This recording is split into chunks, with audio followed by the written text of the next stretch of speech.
Alright guys, Beelan here, back with a new live stream. Sorry, I didn't realize that we were already streaming. Like, I mean, I'm pretty sure it says we're streaming. I don't know, this is weird. Whatever, I'm pretty sure we're streaming, so. Yeah, we're back. More Revelations. Yeah, we're streaming, okay. I gotta change the game and everything as normal, but let's jump into it.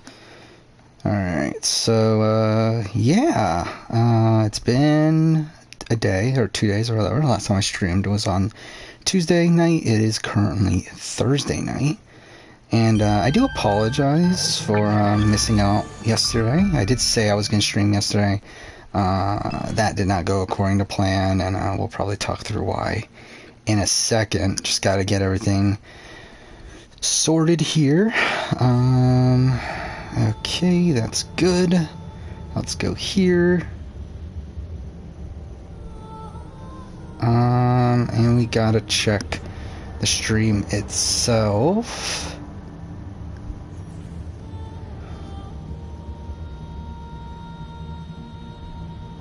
Come on. Yeah, and just gotta check the audio, make sure things are okay. Come on. Yeah, and just gotta check the audio. Okay, we're good. So, I did see that someone already posted something in chat. Have not been able... I really hate how Stream Manager works on mobile, by the way. Either way. Alright, yeah, we're here. Revelations. Bit of a... Well, I mean, actually, technically I'm starting early here, but... Yeah, I apologize for not streaming yesterday, even though I said I was going to. Just things did not go the way I planned. Yeah, yesterday was, that was something. So, essentially, I mean, should I run through everything, or... I mean, I talked about how I wanted to edit my 2020 year in gaming video, which is, this, like, video where I rank every game that I've played from the year 2020. And that did not go according to plan, largely because I was an idiot and like did too much on my PC at one time, and it yeah, crashed and kind of ended up oh well, alright, let's just run through the entire thing, I guess. So essentially, yesterday morning I ended up being busy for a little bit, busier than I thought, but then after that I was, I've been working on this Final Fantasy 15 retrospective, and I'm towards the end of the game. I finished the main game, I did 2 of the 4 DLCs, so I finished the 3rd one, and I was like, okay, well all I have to do is episode Arden, and that's only like a couple hours, so I said like, okay, fuck it, we'll finish it. So I finished that, so I finished everything with Final Fantasy 15. However, because of that, it was later in the day than I was hoping to get a start to working on stuff for the channel. I watched BBAU. Again, that's another something. Like another thing that took time. I watched Survivor Michigan. That took time. So really, I got very little time to work on the 2020 gaming video, just in general. Which that's probably the main reason why I didn't stream last night, is the fact I got barely any work on that done, and I wanted to have it done by Friday. But a lot of other things went wrong along the way, because I also decided, well, if I'm done with Final Fantasy 15, I might as well just download all the footage, right? So, like, I decided, okay, I'm going to download all the footage from Final Fantasy 15, and along the way I was like, okay, well, fuck it, like, we have Revelations that I'm going to do a retrospective of. I might as well download the footage for that as well, since I already have all the footage I need. I just need to download it. So I download all that at the same time that I was editing the 2020 year gaming video, which is already like the biggest project file I've ever had, because there's a lot of games there with footage in there, and like, but also I forgot to let the video files conform, because essentially whenever you put a file into Premiere, it creates this cache, and obviously, like, the cache allows you to go through the videos quicker and everything, and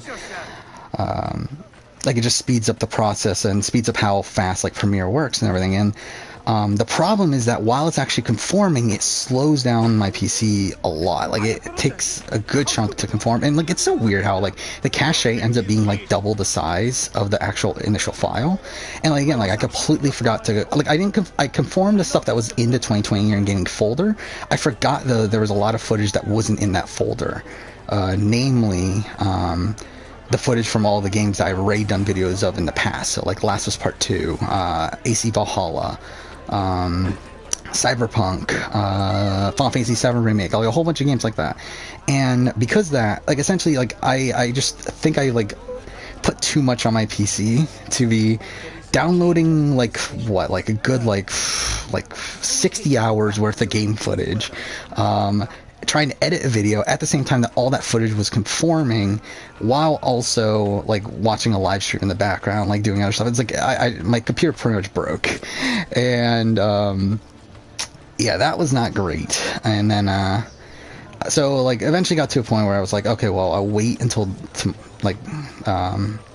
till tomorrow morning, which was obviously this morning, to do anything there.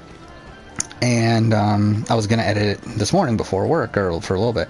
The problem there is that it turns out Premiere was completely broken at that point, where it wouldn't even let me, like essentially the display driver was, like Premiere thought the display driver, which I believe is essentially just the graphics card, but essentially thought it was broken.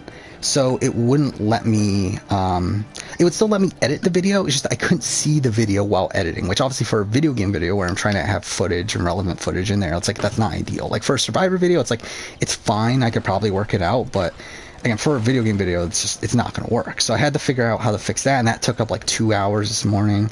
I did get it fixed, but it's like, I got nothing done. Like, again, like, it's been just annoying, night and day of a whole bunch of tech issues, but got all that stuff done.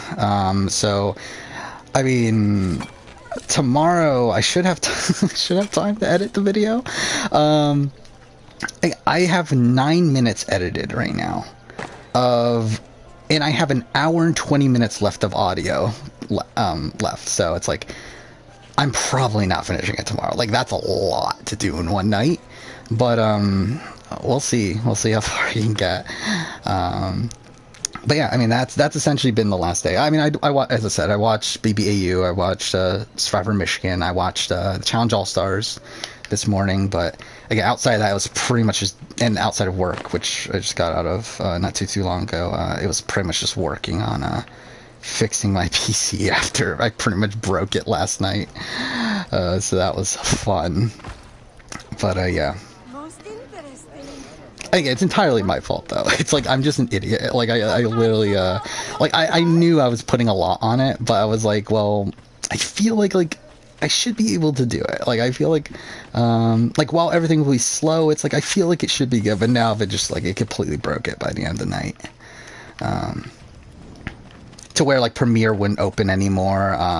It took forever to finish the downloading of the footage. Like I had to, like, it kept on canceling out on me. I had to restart it a billion times. Like it was a nightmare.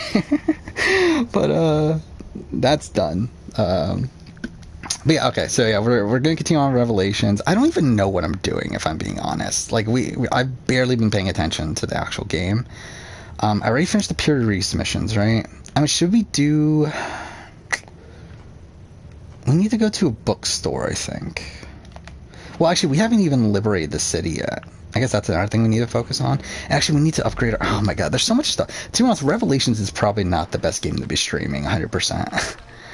I feel like if it was like AC2, that would be like the perfect game to 100% on stream, just because it's so mindless. But I feel like Revelations actually takes some thought here. So maybe this wasn't the best idea, but who cares? I mean, like, whatever. But yeah, I mean, hopefully I can get that 2020 year gaming video done tomorrow. I mean, I probably won't, though, realistically. But I'm gonna try. If I don't get it done, then it's fine. Like, really, it's fine. It's just like I'll probably finish it over the course of the weekend at that point. But, yeah. Alright, let's just buy this bookshop.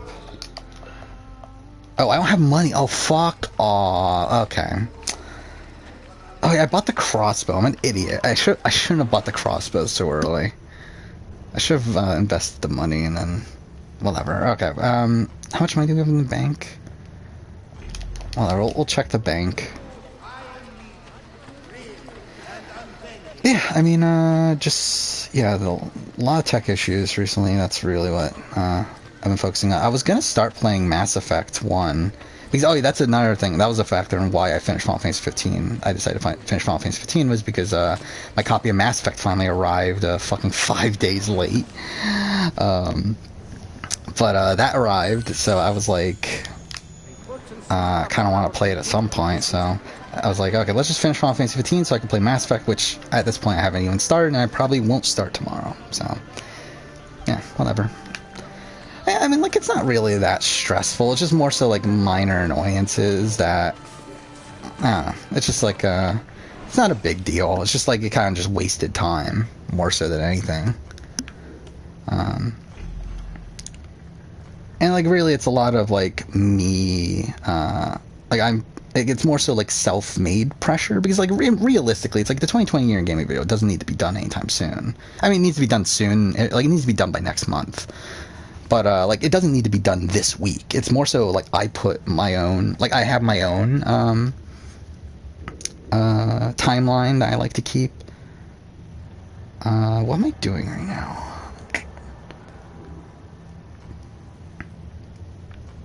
I do see that, like, it seems like a lot of content creators seem to be getting some burnout right now, from what I've seen online. I think a lot of, like, COVID sort of things have, because obviously if you're a full-time content creator, you're literally sitting on your PC making content almost non-stop, pretty much.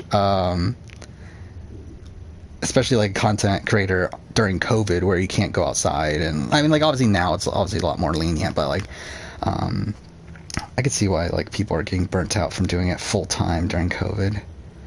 I don't even know what I want to do right now. Again, see, this is like...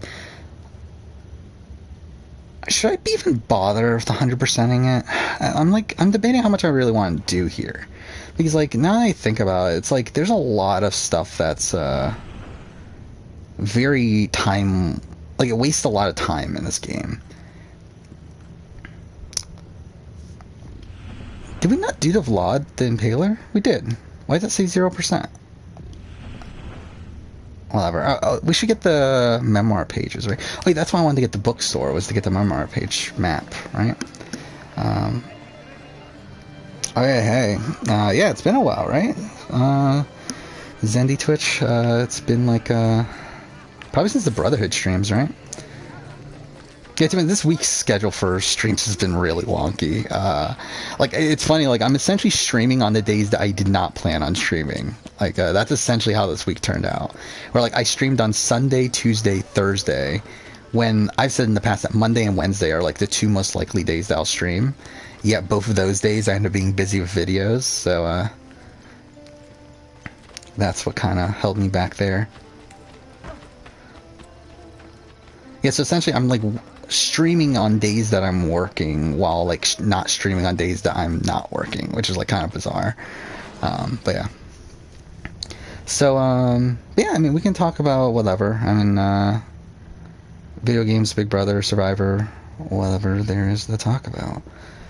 I mean, you know what, I think I'm just going to continue the story. That's kind of just what I want to do right now. I think by continuing on the story, we'll probably get enough money to get the,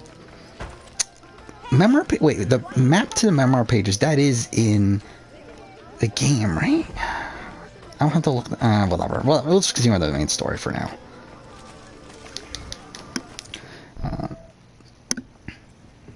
Salute.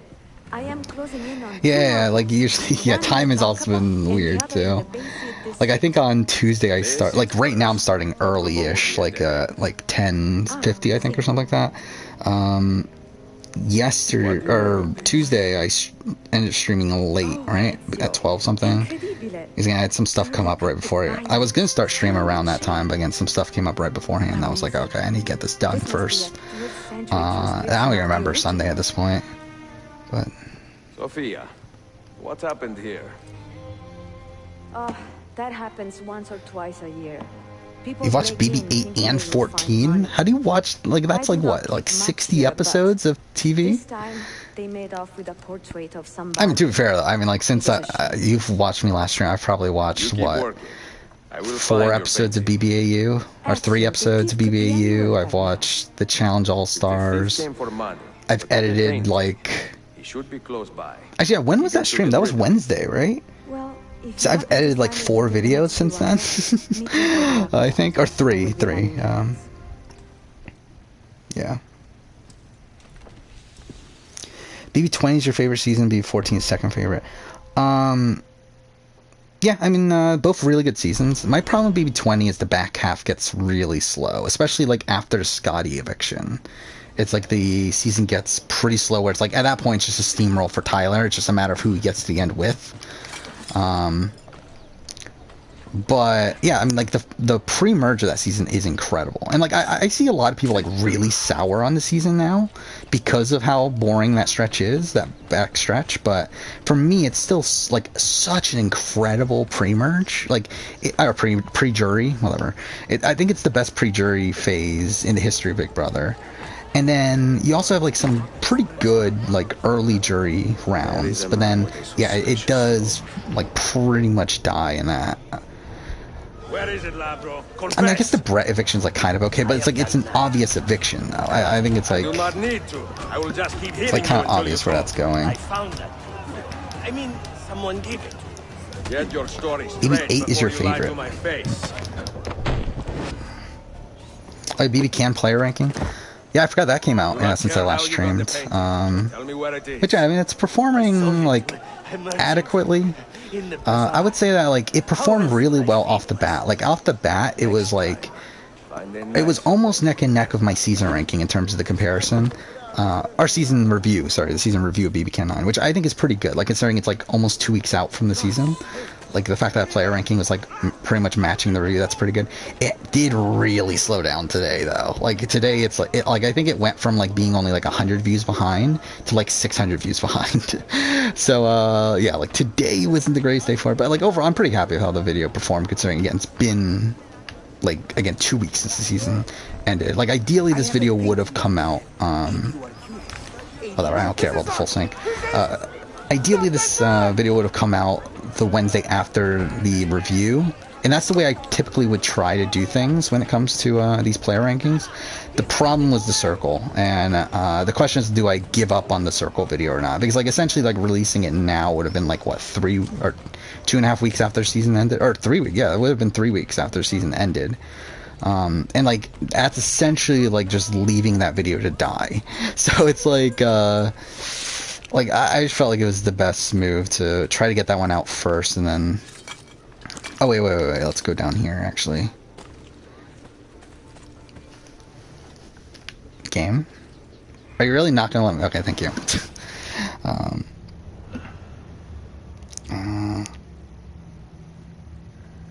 Yeah, let's see. Okay, I haven't been reading the chat for a while, so since 10 seasons total BBs. Oh yeah, I read that one.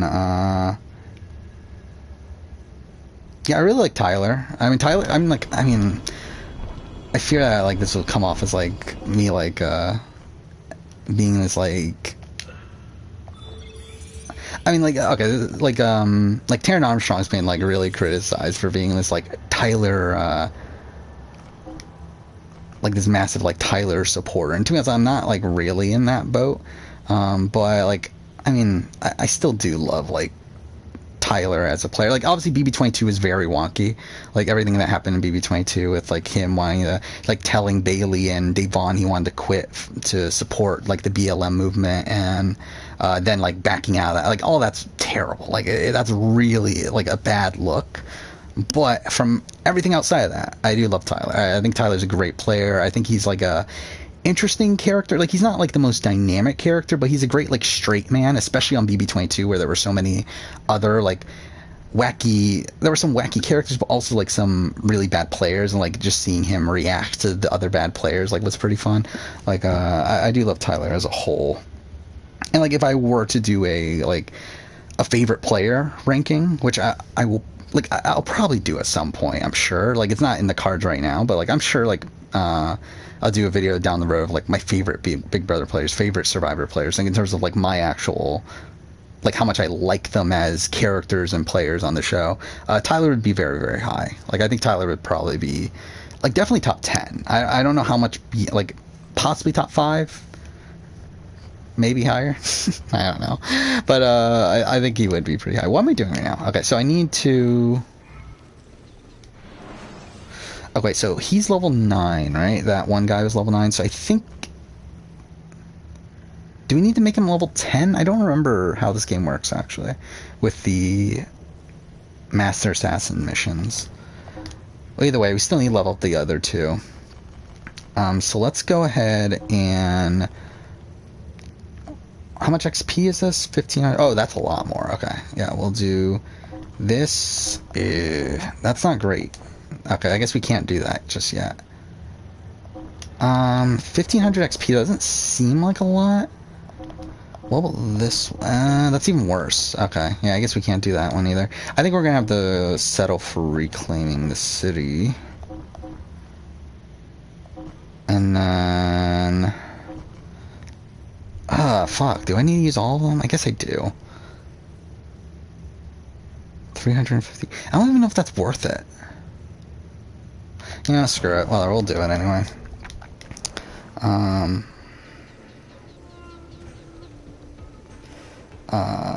I watched BB14 in 4 days. I always thought you were too hard on Ian from BB14, but after watching I realized, yeah, he wasn't that deserving of the win. I understand why you don't see him as a good winner now. I mean, the problem with Ian is that I think Ian is portrayed in a more positive light on the show than what he really was on the feeds. Where, like, on the show, he gets a lot of credit for, like, the Boogie eviction, and he gets, like, this credit for, like, being within the Quack Pack, when, like, the reality of the situation was that the Quack Pack was a fake alliance from the beginning, and that the core 4 there was, like, the actual power structure, and they were just, like, having, like, these outside people as, like, people to help them along, but, like, Ian was never really a priority for them. I do think he does good work in bonding with Brittany, but then I think you would also just credit Brittany for picking him up more so than that being Ian doing some active work there. So yeah, I mean, I don't look high, and then obviously Ian needs to win out. Like, outside of that final 4 round, he needs to win an HOH or veto every single week, from, what, the final 8 on? And even in the final 4 round, like, he was saved because, the other 2 people in the house were a pair. Like, if that wasn't the case, then I do think Ian would have been taken out as the biggest threat at that point. And also, I think he also gets lucky that it's Dan. That's, mind you, obviously Dan does the work. I mean, again, you can go around circles with a lot of these things, but I think at the end of the day, I do come out really negative on Ian's game. And I think just seeing him again on BB22, I think it really solidifies my opinion on him as a player. Where again, like, I thought after BB14, like, I thought if he came back more mature, like, I did feel like he had the potential to play a much better game, but then we see him in BB22, and he's pretty much the same thing, though, playing, like, probably a bit more passively, really, throughout a lot of it. But, okay. Again, I'm pretty far behind in the chat, so I need to catch up here. Ian and Adam from Survivor, I think, are pretty similar, and they're 2 of my favorite winners. I think Adam played a better game than Ian. Like, Adam Klein, obviously you're talking about Adam Klein, right? Adam Klein from Survivor. I think Adam Klein played a better winning game than Ian played on, wait, I'm getting people mixed up. Okay, Adam played a better winning game on Millennials vs. Gen X than Ian played on BB14. And to be honest, it's not really close. Like, even though I don't think Adam played the best winning game, it's like, at least Adam was part of that core power structure. Like, he was still, like, within that alliance of, like, him, Hannah, Ken, David, Jessica. And, like, within that, he had a very close alliance to Jessica. Now, I don't know who she would have picked. If she would have picked to go with Ken and David to the end, or if she would have picked to go with Adam and Ken, or, like, well, I don't know, like, where her priorities would land, but, like, I think overall, like, Adam was better set up in that season, and I think a lot of it was more so due to his active work than it was with Ian. What is this mission? Oh, is this a Tarek? Oh, no. We're at the Tarek, mission, right? But yeah, I like Scotty from BB20. From BB20. I don't love Scotty from BB20. Like, I think like Scotty is someone that, like, really annoyed me at the time of the season. I think he's one of these people that, like, was pretty bitter, but, like, wouldn't admit that he's bitter. Like, I think he's someone that, like, tried to justify his Casey vote, which, like, again, like, he has every right to vote for Casey.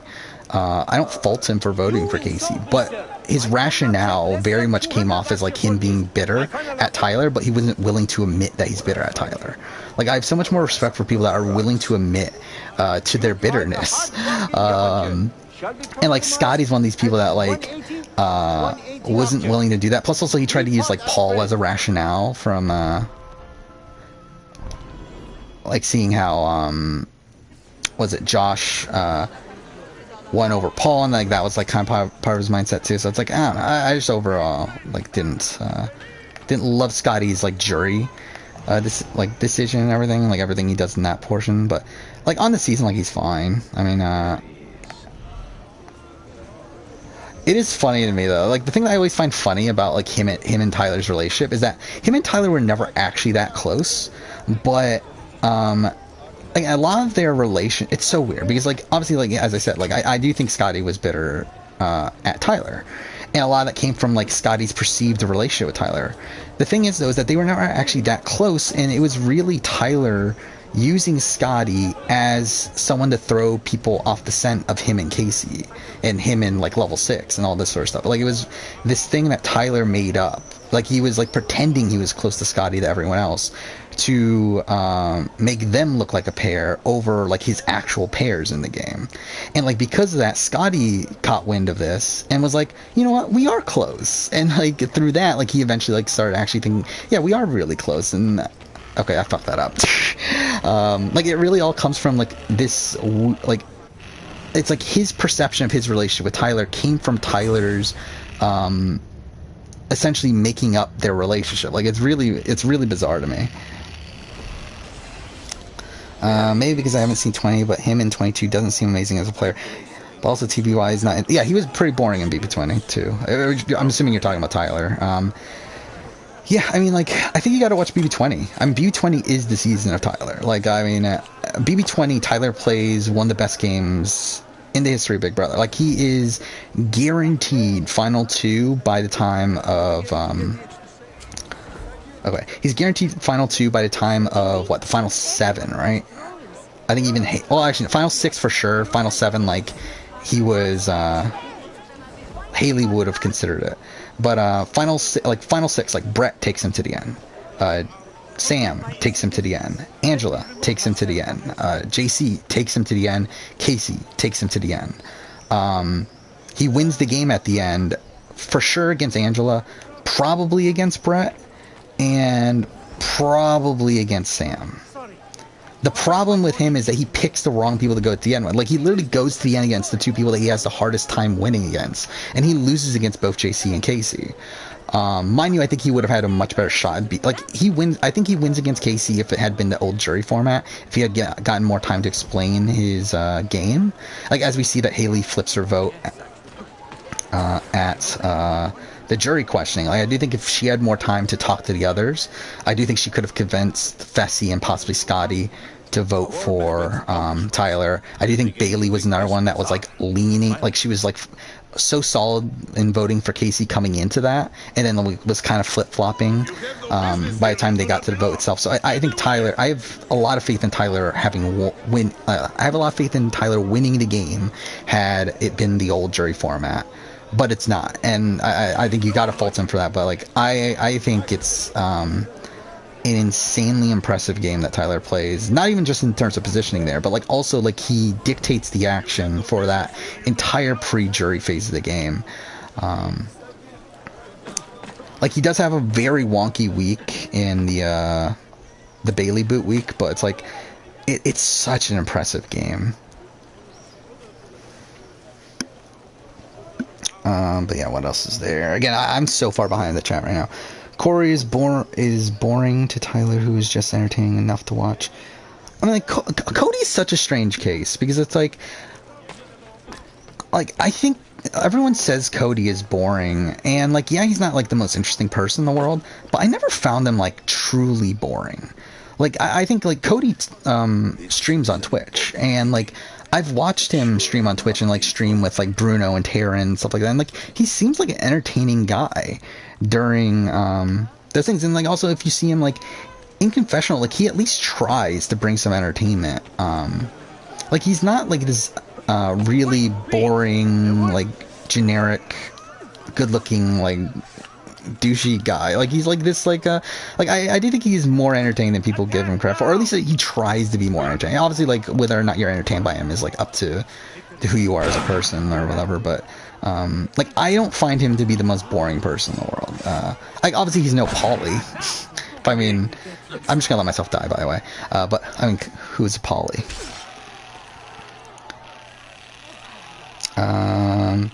Yeah, main thing about Tyler's didn't seem to want to be there in 22. Yeah, I mean, from what I understand, he said no, and then Angela convinced him to do it.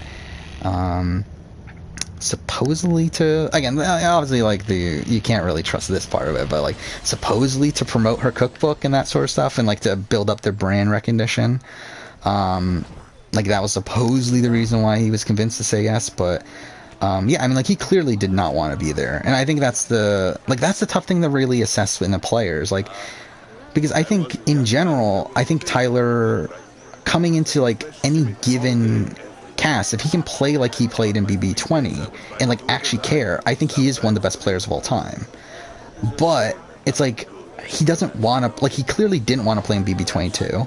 And like I think if he ever were to play again, I don't think he would ever want to play. So it's like, how do I really assess that as a player? This person's about to attack me, and we're going to counter and kill him, and then continue on, and no one gives a shit for some reason. Okay, I guess people do give a shit. But whatever.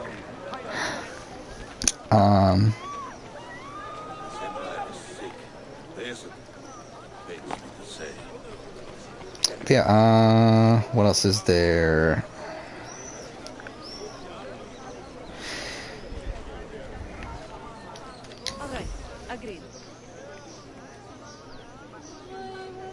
Yeah, like I'm not mad at an Ian win. Like I've never been mad at an Ian win over Dan. Like I think Dan played the better game, and I think I would have voted for Dan. I think Dan would have been a more impressive winner. But I've never been upset at an Ian win. I think that's another thing that people like misconstrued when I like say who would I vote for, like these who would I vote for videos and stuff. When like I say like, oh, I would have voted for, again, like in this situation, like Dan over Ian. Like doesn't mean that I'm upset that Ian won. Like I think from a story standpoint, like from a like person standpoint, I'm happy Ian won. I mean, Ian is this massive super fan of the game, and for him to again be able to win the game that he's loved as a kid, this game that he was obsessed with throughout his life, I'm very happy for him that he won the game. But I mean, I shouldn't get construed that he's a good player. I don't know how to assess Ian anymore. I'm sure like in general, like I mean he's above average as a player in the grand scheme of things, but it's like I don't know, again, like it'll be so interesting if I ever get around to doing these like full player rankings of like every player from Survivor, every player from Big Brother. Like I really want to see where some of these players land, because I think it'll be really interesting, but again, not coming for a while. It's gonna be well before I watch 40 episodes for Modern Big Brother. It's a lot. To be honest, I haven't rewatched the Big Brother season in a while. I mean, like I haven't watched I haven't watched one of the modern seasons in a while, because like I used to like rewatch like Big Brother seasons not periodically, whatever. Commonly, I don't know, whatever. I think since BB, like I've never rewatched BB 21. I've never rewatched BB 22. I kind of rewatched BB 20, but kind of didn't. Like I skimmed through it. I have rewatched BB 19, so I guess that's the last season that I've rewatched. I haven't rewatched BB Can since BB Can 5. I mean, to be fair, I haven't rewatched the Survivor season. Well, I mean, I guess I rewatched Edge of Extinction, so I guess it hasn't been that long. And I kind of rewatched Winners at War, so I guess really it's only Island of the Idols. And I did rewatch every season before David vs. Goliath. Really, like, I mean, again, like, it's pretty much, like, ever since I started the channel. Like, that's essentially what the cutoff point essentially is.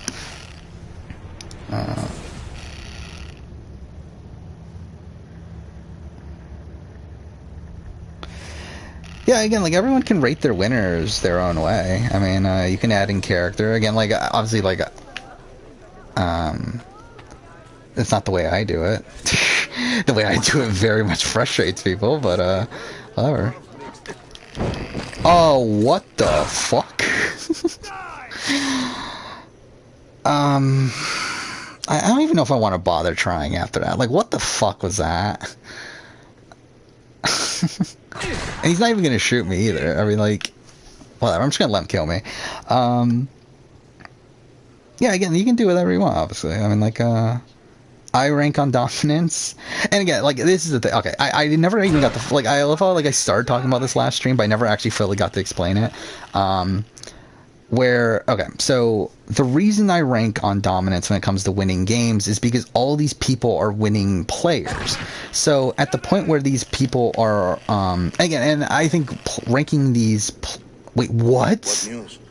Manuel has a What the fuck? How'd the tailing mission finish? Oh, he was literally on the other side of the entire plaza. It's like, how'd that count? That's ridiculous. I've never had that happen to me before, but okay.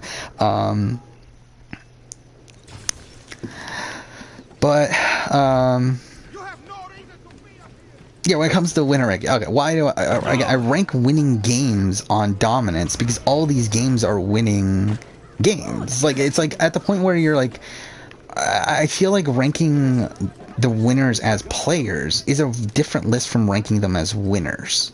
And I think when you, I think the easiest way to assess the differences between winning games is by their dominance, is by how much control they had in getting to the end and winning the game in the way that they did. And I think that's the thing that people misconstrued about my thoughts on dominance in the game of Survivors. A lot of people think that I think dominance is the only thing that matters, when no, I think dominance is the thing that matters when you're assessing and comparing winning games. Like, I think that's a massive difference. But again, like, and part of that's my own fault. Like, I explained it poorly in my initial winner ranking video. I never took the time to fully explain it again until my philosophy on Survivor, which actually, now that I think about it, did I actually explain it even then? I don't even remember if I did it then.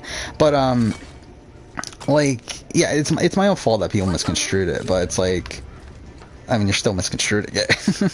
What am I doing here? What mission is this? Oh, is this the oh no, this is a dumb mission. The money stays with me. I feel like in general, jury questioning on BB is less memorable than Survivors.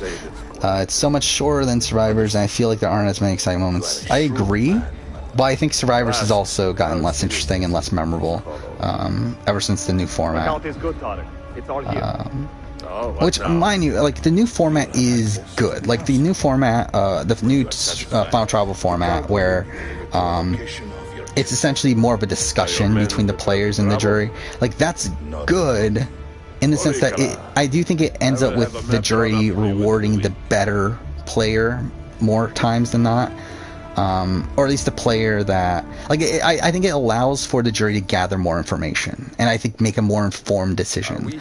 The problem is that it's just less entertaining to me. Now, I did like I think there's fun moments in the winners at War 1. I think Island of the Idols had some fun moments with, like, Dean and him getting called out, but it's like, I think for the most part, I just think the other format is just so much more, it's so much better for TV, even though it also forces you to show some jury questions that are probably pretty boring, and they just skim through it anyway. But I personally do still like the old jury format better, but it's like it's not the, like, to be honest, I mean, like, there's more egregious changes they've made than that.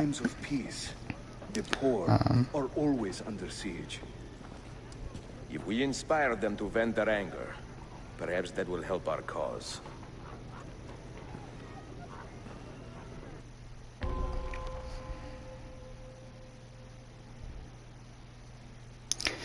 I played a lot of ORGs, and usually when I'm really dominant, I end up being the final juror. I mean that's kind of a fault in jury, not jury management, in threat management, where again, like, I've talked about this in the past. Actually, have I fully thought? I wanted to make a video on threat management because I feel like people must understand that too. Where, like, I mean, like, people, like, and that's what makes it, like, tough to assess, like, someone like a Rick Devens as a player, and, like, some of these players that, like, if they get to the end, they for sure win. but they're like so prime, like they're in a position to where they rarely get to the end, because they manage their threat levels so poorly. And yeah, I mean, I think, and if you're the final juror, I mean, you still did something right to get to. I mean, like I'm assuming that you probably would have won if you got to the end. And if you get to like the final round before, final round before the finals, and played a dominant game and just got voted out right at the end. I mean, more than likely you played a really great game. It's like, again, but the flaw in threat management, like, it is a flaw, and it is a flaw that I would knock you for if I were to like assess the game, but it's like, it's not the worst flaw to have, which is like why, because like threat management is like this flaw of you're gonna win if you get to the end, but you're also being targeted the entire way. So like obviously you have the flaw of you being targeted, and that's not good. Actually, should I call assassins? But you win if you get to the end. And again, there's still possibilities that you get to the end. Obviously, like the concept of winning out is still a possibility. So it's like, it's not the worst flaw in the world to have, especially like when you become the person that is, like essentially when your threat management falters is kind of also a thing there. Like if we're looking at like someone like Victoria from BB9 or BB-Can 9, it's like has a massive problem of threat management, and people realize it so early on that makes her a lot worse than someone like Kiefer, where people didn't realize it until like the final 7. But it's like for both of them though, if they get to the end, they win. Like they win the game if they get to the end. I mean, obviously not against each other, but like just in general, like they win the game in most scenarios. So it's like, it is a massive flaw to have, but I do think like how bad the flaw is comes down to when you are first initially targeted.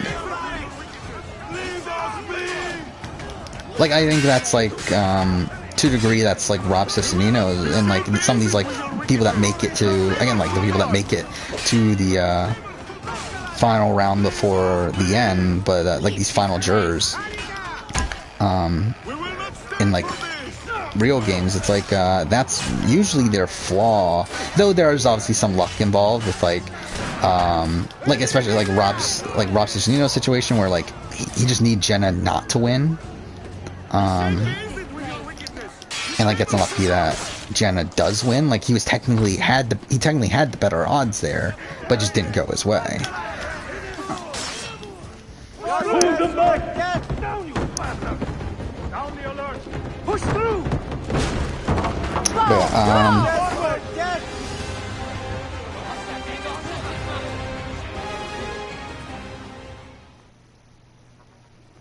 I don't even remember. Okay, this is the thing. I don't remember what I said in my "Who Would I Vote For" videos. I probably disagree with what I said in those videos. Who did I say if I who would I vote for over Dick and Danielle? I don't remember. My gut right now is that I would vote for Danielle, but I don't remember what I said at the time. And again, that was like 2 years ago now, right? Like that was a while back.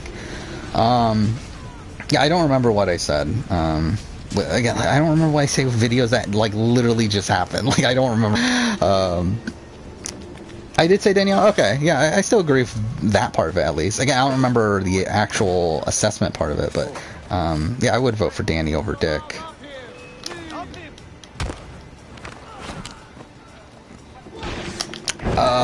Okay, why the fuck is the parachute coming out? Like, why is the game like? Okay, whatever. It's like, like the parachute's only supposed to be coming out when. Okay, why is it not letting me? Okay, I'm just gonna let myself die again. Fuck it, I don't care.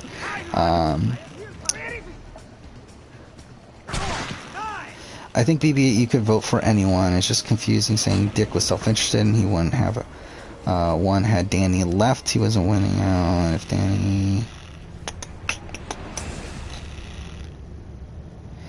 Yeah, I mean, like, okay, so yeah. My problem with Danny, I mean, like, the reason I would vote for Danny over Dick is, Dick laid out his game for Danny. I think that's one. That's not the major reason, but that is something. two, I just think Dick is just a bad player. Like, I just think Dick is someone that socially ostracizes a good chunk of that house and a good chunk of that jury. And a lot of the reason why I do feel like a lot of the reason why he wins the game is because Eric was forced to convince people to campaign for Dick. Like, he was forced to campaign for Dick. He was forced to try to get people to vote for Dick. And I think just Dick benefited so much more from America's Player than Danielle did, even though they both obviously did, but Glee benefited from it more so than... Cool. I don't even know why I'm bothering doing this. I'm pretty sure I could just run there. I think it's more of a situation of like they're both bad. Like, I wouldn't vote for either of them over literally anyone else on that cast. Like, I think they're both people that got to the end solely because they were greatly benefited by the America's Player twist. Like, I would literally vote for anyone else over them. Like, I would vote for even Amber over Dick and Danielle. Like, but it's like between the two, again, I would lean towards Danielle. Where is he again? There we go. City living like a cipher. Finally, everything is falling into place.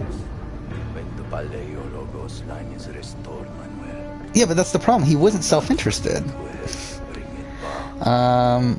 Of course not, my friend. Like, I think Danny was way more willing to cut Dick than Dick was to cut Danny.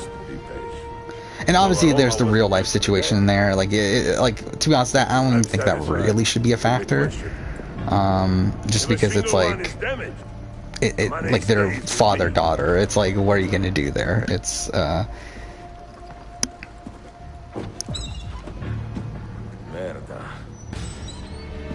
it's frustrating watching Eric play such a dominant game on that season when, like, he had his hands tied behind his back and, like, he is essentially forced to ruin his game, like, time after time after time. And again, that's why, like, it's so tough to assess him as a player, because it's like, based on what we saw, it's like we can assume that if he had been allowed to make his own decisions, he would have dominated that game and he would have won very easily. But it's like, it's still a what if. Like, it's still not a for sure thing. And it's like when comparing him against players that actually did play their own games and we got to see them, like, actively make decisions, I do think it makes it tough to really assess this game, which is why, like, at times I think of him as the, like, one of the best non-winners. At other times I think of, like, why he's even in the top, like, 3 or 4 or whatever. So I don't know. I'm pretty sure he's going to be showing up a lot in some of these Big Brother top 10 videos I'm doing pretty soon. Mind you, I kind of skipped through them in 2 of them because they're kind of just, obviously I'm just repeating the same information. But, yeah, I will be talking about Eric's game a bit in some future videos. Okay, there's a mercenary mission there? I kind of forgot there was even mercenary missions. Is that what that is?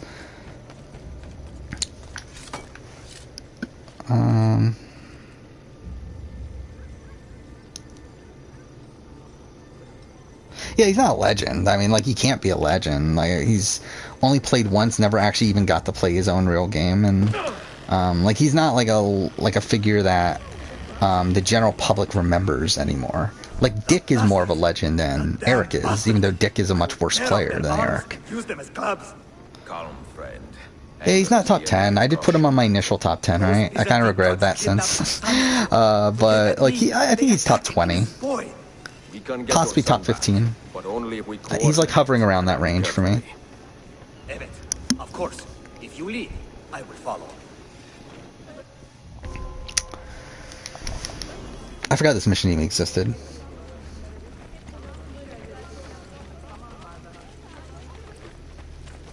Okay. Should I do the viewpoint? Maybe later. My kitty says hi? Okay.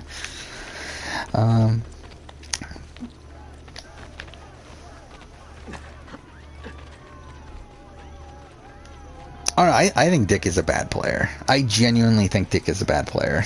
Like, it's like, it's tough between him and Josh for me. Like, I said, I mean, I do think he's probably better than Josh, just in the sense that I think he's more strategically able than Dick.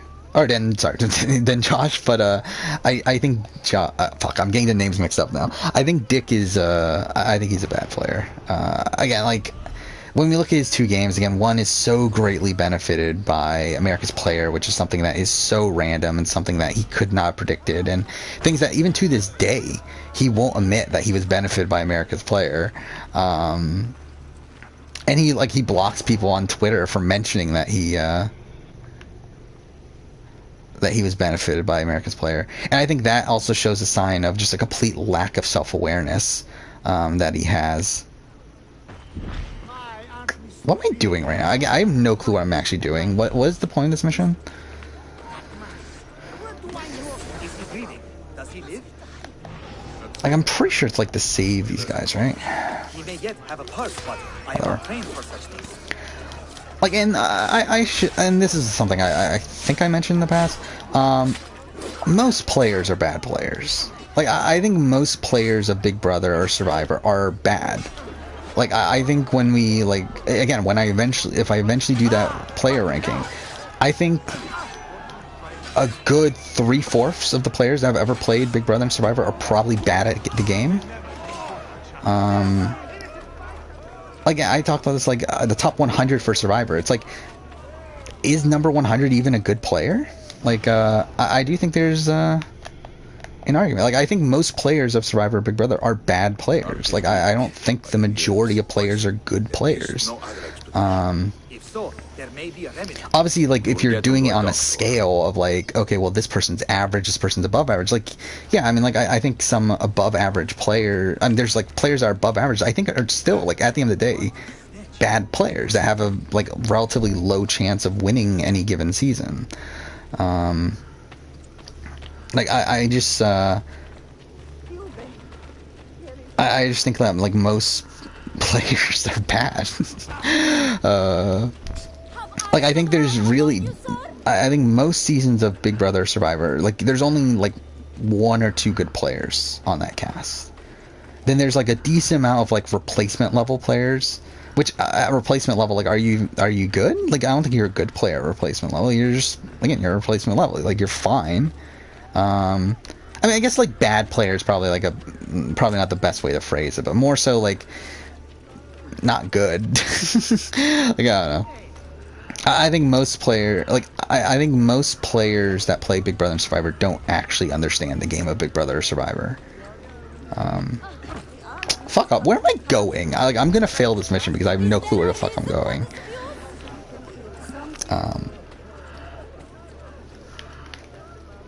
Okay. Bad socially, yes. Bad winning game, yes. But strategically, I think he has. Yeah, I do think strategically he has it. But, like, even then in BB13, like, I think he does a good job at setting up the game. I do think he does a good job at, like, essentially setting up the vets for success. The thing is, like, I don't think Dick's the one that would have benefited the most from that success. Like, I don't see Dick being the one that, like, there's no way Dick's getting to the end of that season and winning that season. Obviously, I mean, now we know that there was, like, some rigging stuff going on that who knows how much they would have rigged it for him again. But it's like, I think just in a general, like, if the game had played out in its natural state, I just see no way. Where the fuck am I going? Oh, fuck off, it's up there. Okay, well, let's just let him die then. I think there's no way that Dick is winning a season. Like, I think Dick wins very few seasons he ever plays. And it's like, yeah, I mean, I will give him some credit for, again, like, I think he has the strategic mind of, like, knowing what his optimal move is. But I think he will almost always ruin it for himself from, like, every other element of the game. And I have no faith in Dick ever winning a game of Big Brother or Survivor, unless it's essentially handed to him.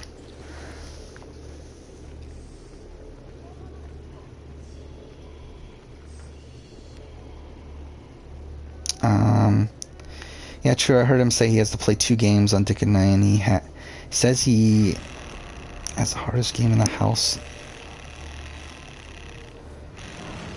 What do you think of Eric from China? I think he played decent. I mean, yeah, he's fine. I mean, again, like, he's one of these, again, like, he's probably a replacement level player. Like, he's not a good player. Like, he doesn't do anything actively well. Or, like, does very few things actively well. But, like, he doesn't, like, he's not, like, atrociously bad or anything. Like, he's very middle of the road. Like, I think if I were to do his player ranking, like, yeah, he would probably be somewhere near the middle. If so, there may be a remedy. We will get him to a doctor. Alright, let's try this again and try to not fuck it up, though I probably will again. But, yeah, I mean, like, he's, I'm trying to think. Okay, so, does he win the game? Does he win the game against PG? I think that's the question. I think he has a chance, right? I think he has a serious chance. Especially because, like, PG annoyed people out there, so it's like, I think that's the, okay, wait. I think that's gonna play a factor on, like, how good of a player he really is like, whether he had, how many winning scenarios he had. Because I think in almost every other aspect, like, he's a fine enough player. Like, he's not, like, this guy that was perceived as this massive threat, even though he was this really likable guy. I'm doing the exact same thing again. I'm literally doing the same thing. But, yeah, I mean, like, he skated through for a good chunk of the game, didn't really have to do that much, aligned with Jamie, but again, like, how much credit do you want to give him for that when that was, like, obviously, like, a real relationship, and they're still married now, and have kids, and all that stuff, so it's like, I don't know how much game that actually was. Yeah, I mean, like, he's fine, I mean, like, he would be, I mean, like, to be honest, he's probably above average as a player. Again, he made Final 5, probably had winning scenarios, was decent enough in challenges. I think he's missing a lot strategically, where, like, we see him pretty much do nothing within the strategic game. Where am I going? Like, I have no clue where I'm going right now. Is it down there, then? I'm so confused. Where is it supposed to be?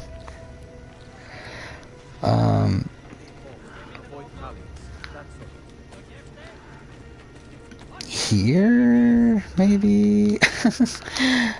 I can't even drop him? Okay. Well, okay. We're just gonna... Yeah, we're just gonna... Can you restart? You can't restart checkpoint in this game? So that must have been AC3 that they added that. Well, I guess we're gonna let him die again.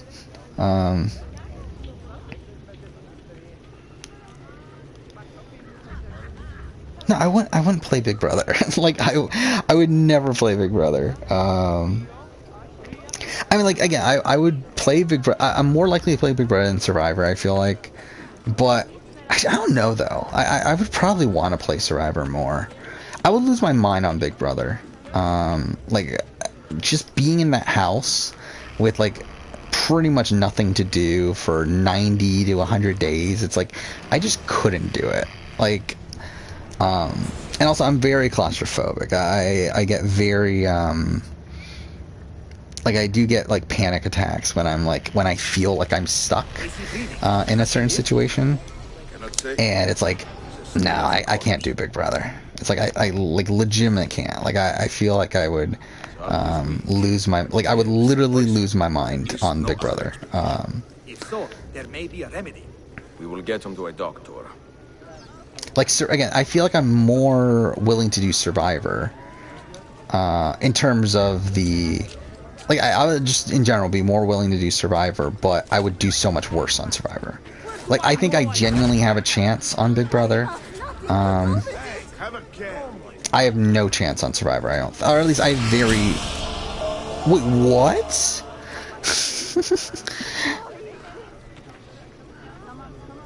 Which one got killed? Like, we just... fuck off. Okay, whatever. It better not been the level 9 one. Hey, where am I going? Where is this mission taking me? I'm so confused. Like, to be honest, I think I've only done this mission once. Because I don't remember this mission at all. And I must have only done it in my 100% completion playthrough. Yeah, to be fair, this season's 85 days, but it's like still, it's like I would not do well on. I would not be able to stay sane on Big Brother.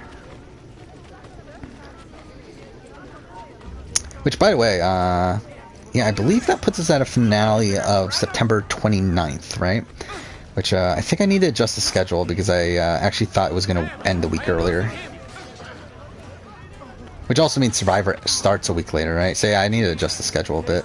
Okay, we found it at least. Let's try not to lose our assassins this time. Cool, perfect. Yeah, because I was a week off on that. No, to be honest, it shouldn't affect anything. Like the schedule should be fine, but I do need to rearrange things there. Hakim Effendi, this boy has been poisoned. Give me room. Like, I mean, I would do fine character-wise, I feel like. I mean, maybe. I don't know. I do feel like I can get boring. But, and I do feel like in general, like, I feel like I talk very monotone if I'm not actively trying to not talk monotone. But, yeah, I mean, I think I could do well character-wise. But it's like, I'm not going to do well game-wise, I don't feel like. Yeah, like, even though I talk in front of the, like, I can talk in front of a mic for forever, and talk here while playing games and stuff. It's like, I'm not good with people just in general. I'm very socially awkward. Steady.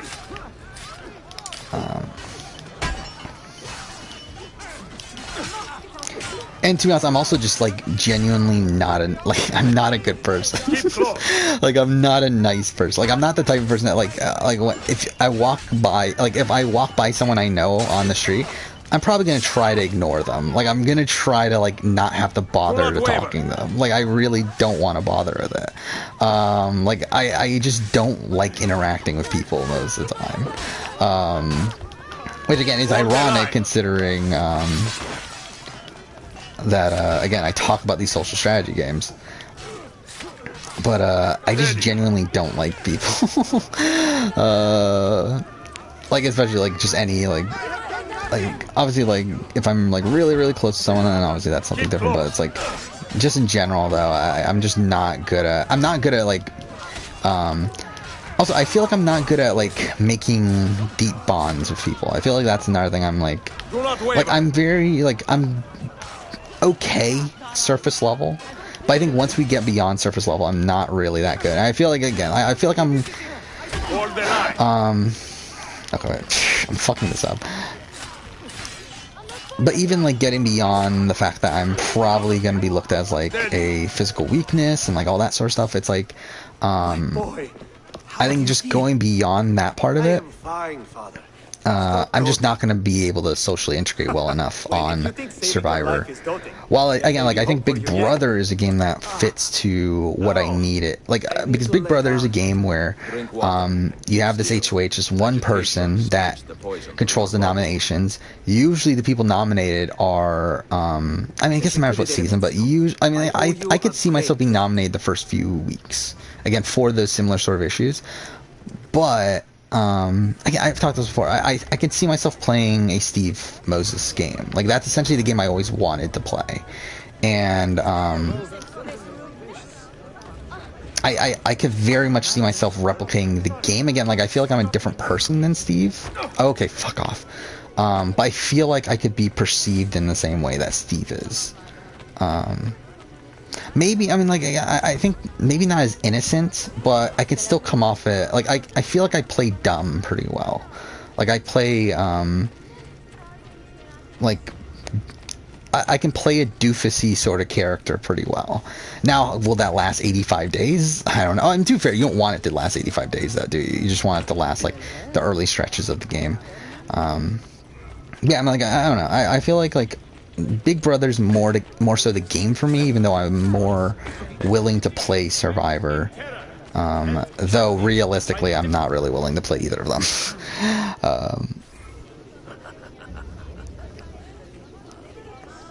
Have I ever played Animal Crossing?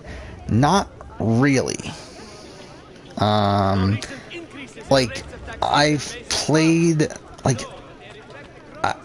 I played a little bit of the GameCube version when I was a kid, but like it's obviously so long ago that does that really count? And then also it's like I like haven't played any of the recent ones, so essentially the answer is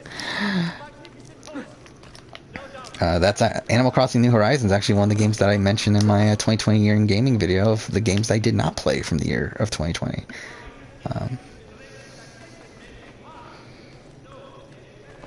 I mean, to be fair, I don't own a Switch, and that's like another reason. I mean, it's like there's so many reasons. It's like I don't own a Switch. I don't have the time to play the Switch, even if I had a Switch. Plus, also, as of right now, I have no way of recording Switch footage anyway. So it's like it would also incentivize me less to play the Switch because I wouldn't be able to use my own footage when making videos about the games on the Switch. So it's like, for me, it's like, yeah, I'm not really that incentivized to get a Switch right now. I have so much stuff I need to still play on PS4. So, yeah. No, I mean, like, see, that's the thing. Like, I wouldn't do that. Like, I wouldn't, like, name my Alliance to Marine. Like, I wouldn't plug my channel. Like, that's just not me. I talked about this in the last stream where it's like I am very against self-promotion. Like, I don't like, and again, like, other people can do it, it's fine, whatever. But, like, for me personally, I get a very icky feeling from promoting myself. I don't like doing it. That's why I very rare, like, I barely promoted this, Twitch channel.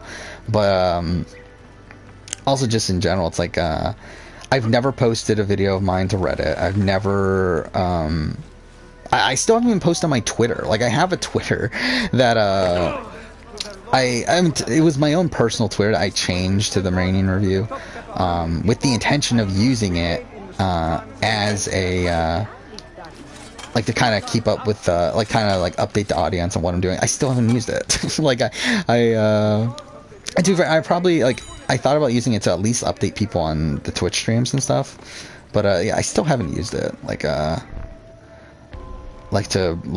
haven't promoted the channel in any real way. It's like, and I kind of like it that way. Like, I kind of like the, like, where the channel is at is through just natural growth. Like, I haven't, done anything to accelerate it in any way. I mean, like, obviously outside of making the videos that I make,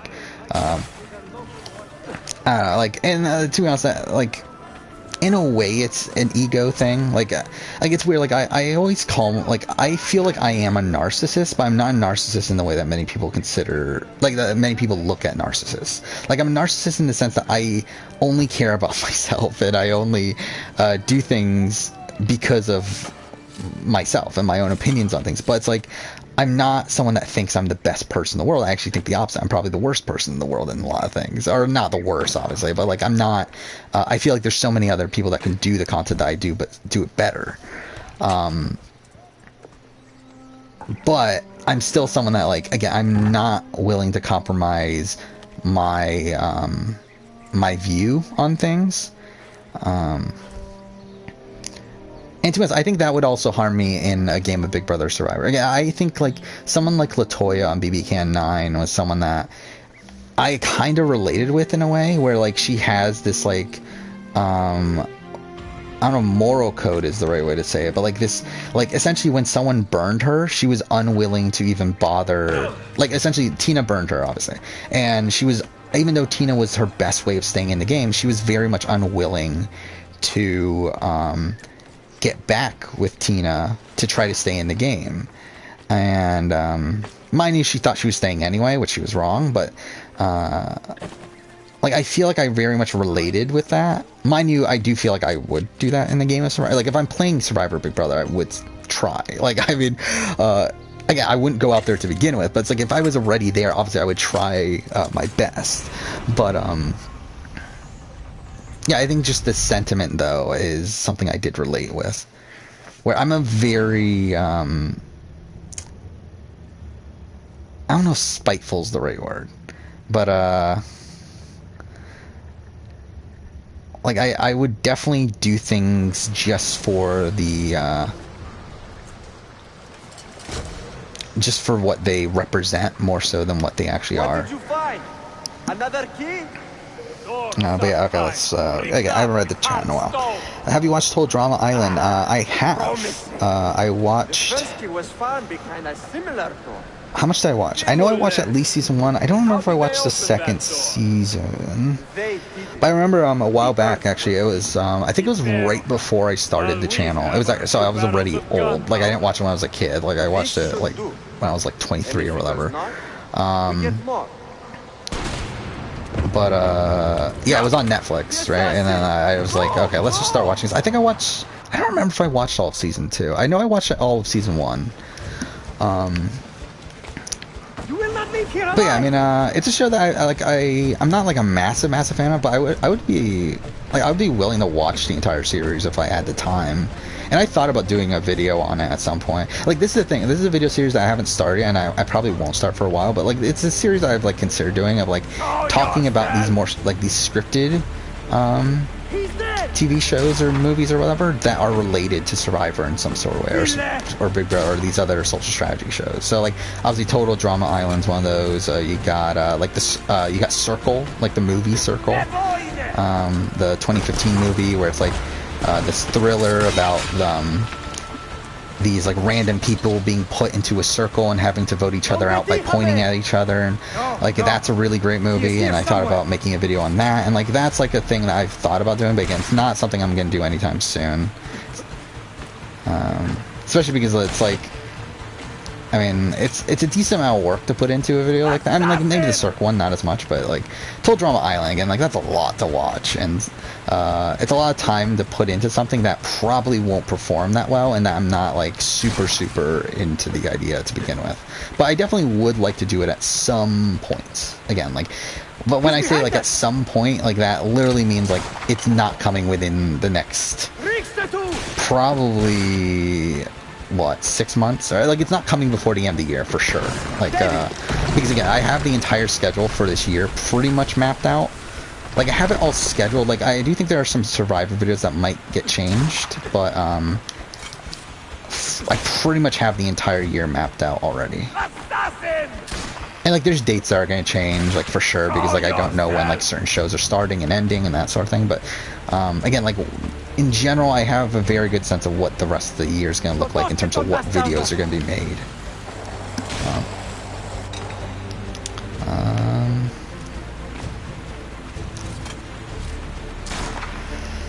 Yeah, I mean, like, that's how my video, that's how my channel got traction, was through someone posting it on Reddit. Someone posted my, and it's really weird when this happens, too, when, like, I check Reddit and then I see my own video there, which doesn't happen that often, but it is weird when it does happen, though. Like, and again, that was, like, where my channel first started to get some traction, was from the Survivor 40 cast speculation video, and someone posted that on Reddit, and then someone also posted my Possibility of Survivor All Winners video on Reddit. And beyond that, I'm not sure. Like, how, like, I know Amazing Race, like my Amazing Race videos get posted on the Amazing Race Reddit, because for some, I don't know, for some reason. But I don't know how much like my videos really get posted beyond that on Reddit. But yeah, I mean, I would credit like my initial, like the start of my channel getting some traction to some person that I don't know who they are, posting my videos on Reddit.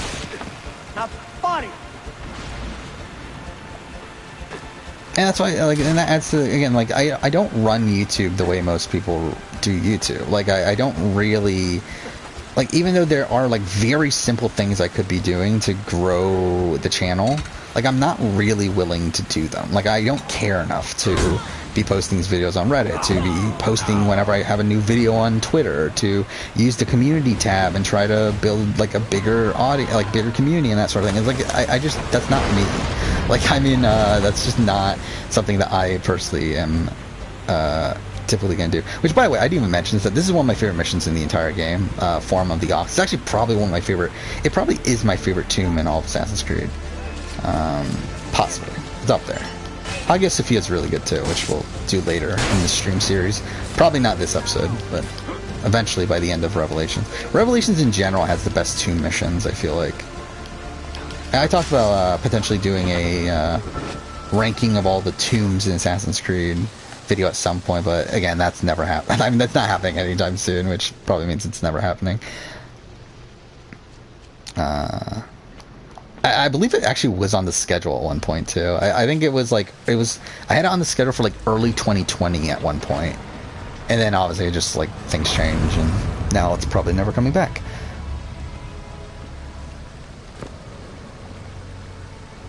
But okay, let's see, what is it? You should make a Discord server again. Like that's just like I probably should.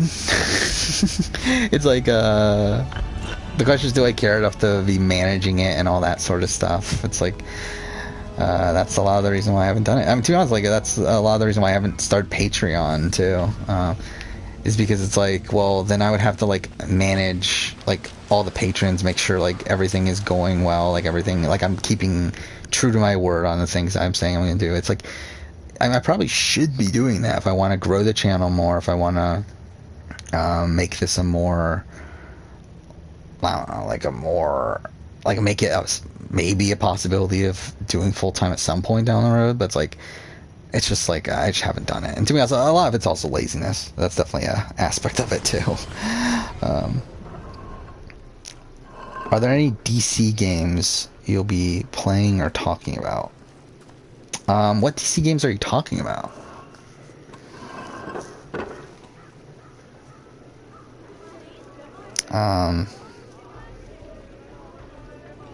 And ranking the players a total drama would be just hilarious. Like, I mean, it'd be funny to do. I mean, that would be a fun, like, April Fool's sort of video to do.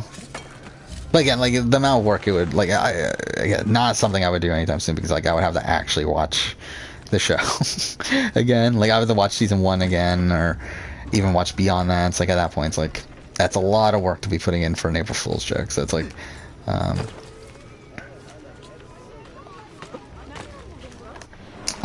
what are we doing right now? We could do the Altair. Actually, we could recruit. Oh yeah, because one of our assassins died, because that was really dumb. So let's do that.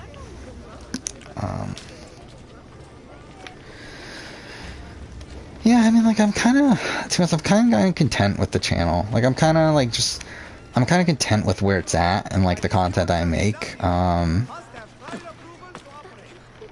I don't really plan on changing too much. Like, obviously the ideal move is to like expand and again try to probably make it like a full-time thing. That's like again, like it's not really anywhere close right now from being a realistic possibility. So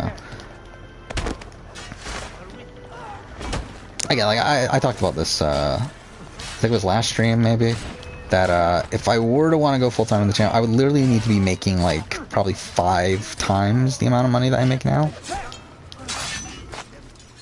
But again, that's under the assumption that I only stick to ads. Obviously, if I were to go full-time, I would do Patreon, like other stuff. It's like, again, realistically, it's like it's not a realistic thing right now. Inspiration, Effendi. I will add my voice to this chorus.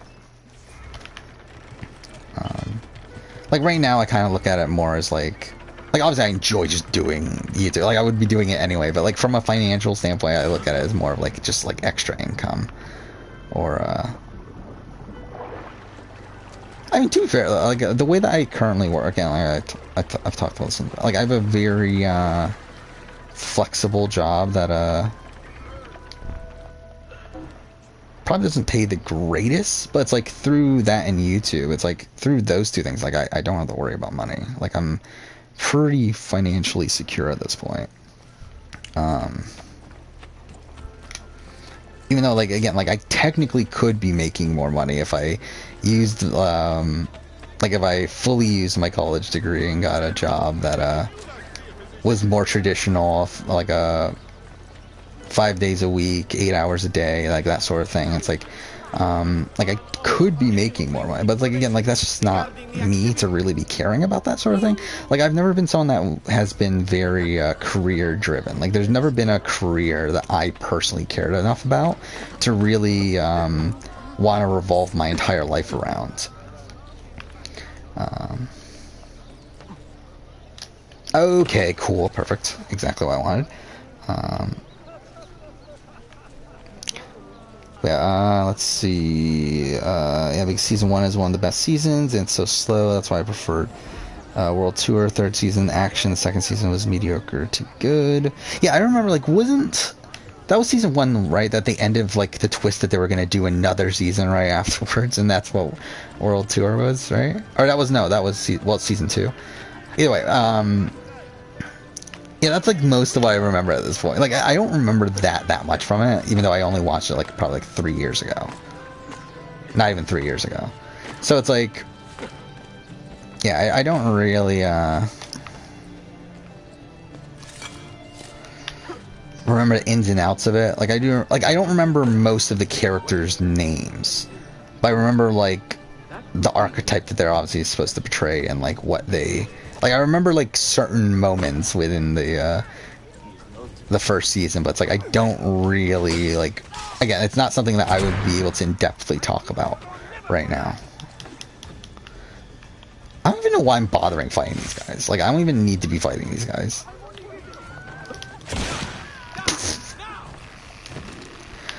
You know what, let's just finish Sequence 5. I wasn't planning on finishing Sequence 5 here, but it's like, we're already, like, right at the end. I might as well do that, and then I think after that we'll just focus on side content.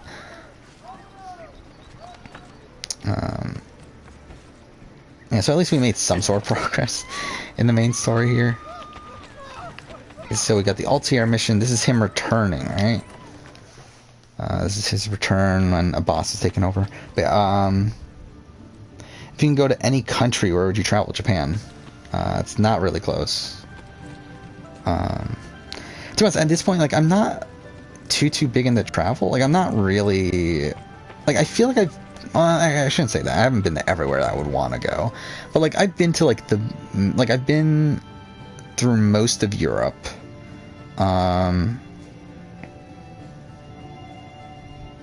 Yeah, actually, now I think about it, yeah, there's still a decent amount of places I would want to go, ideally. But, like, I've been to all over Italy. I've been throughout France, throughout England, and throughout Spain. Like, that sort of area I've been to. I wouldn't mind going back to, like, London and Paris and that sort of thing, but it's, like, not really going to go out of my way to do it. I would love to go to Netherlands. I feel like this is the thing. Like, so, again, I talked about this in the past. I've used to be big into fan fiction when I was a kid, and I wrote a lot of Assassin's Creed fan fiction, and there was this trilogy of games I wrote, where one of them was around the Dutch Golden Age, and I did so much research into the Netherlands, like the history of the Netherlands during that point, that I really would like to go to the Netherlands, just almost solely because of that. The assassins obey only his command now. Resist your desire for revenge, Altair.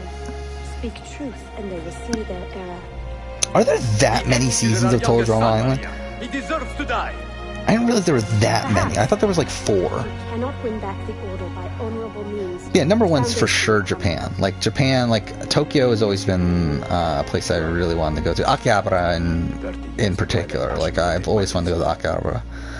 And, yeah, just in general, Japan. Like, even, like, going to, like, Kyoto or, like, any of these other places would be cool as well.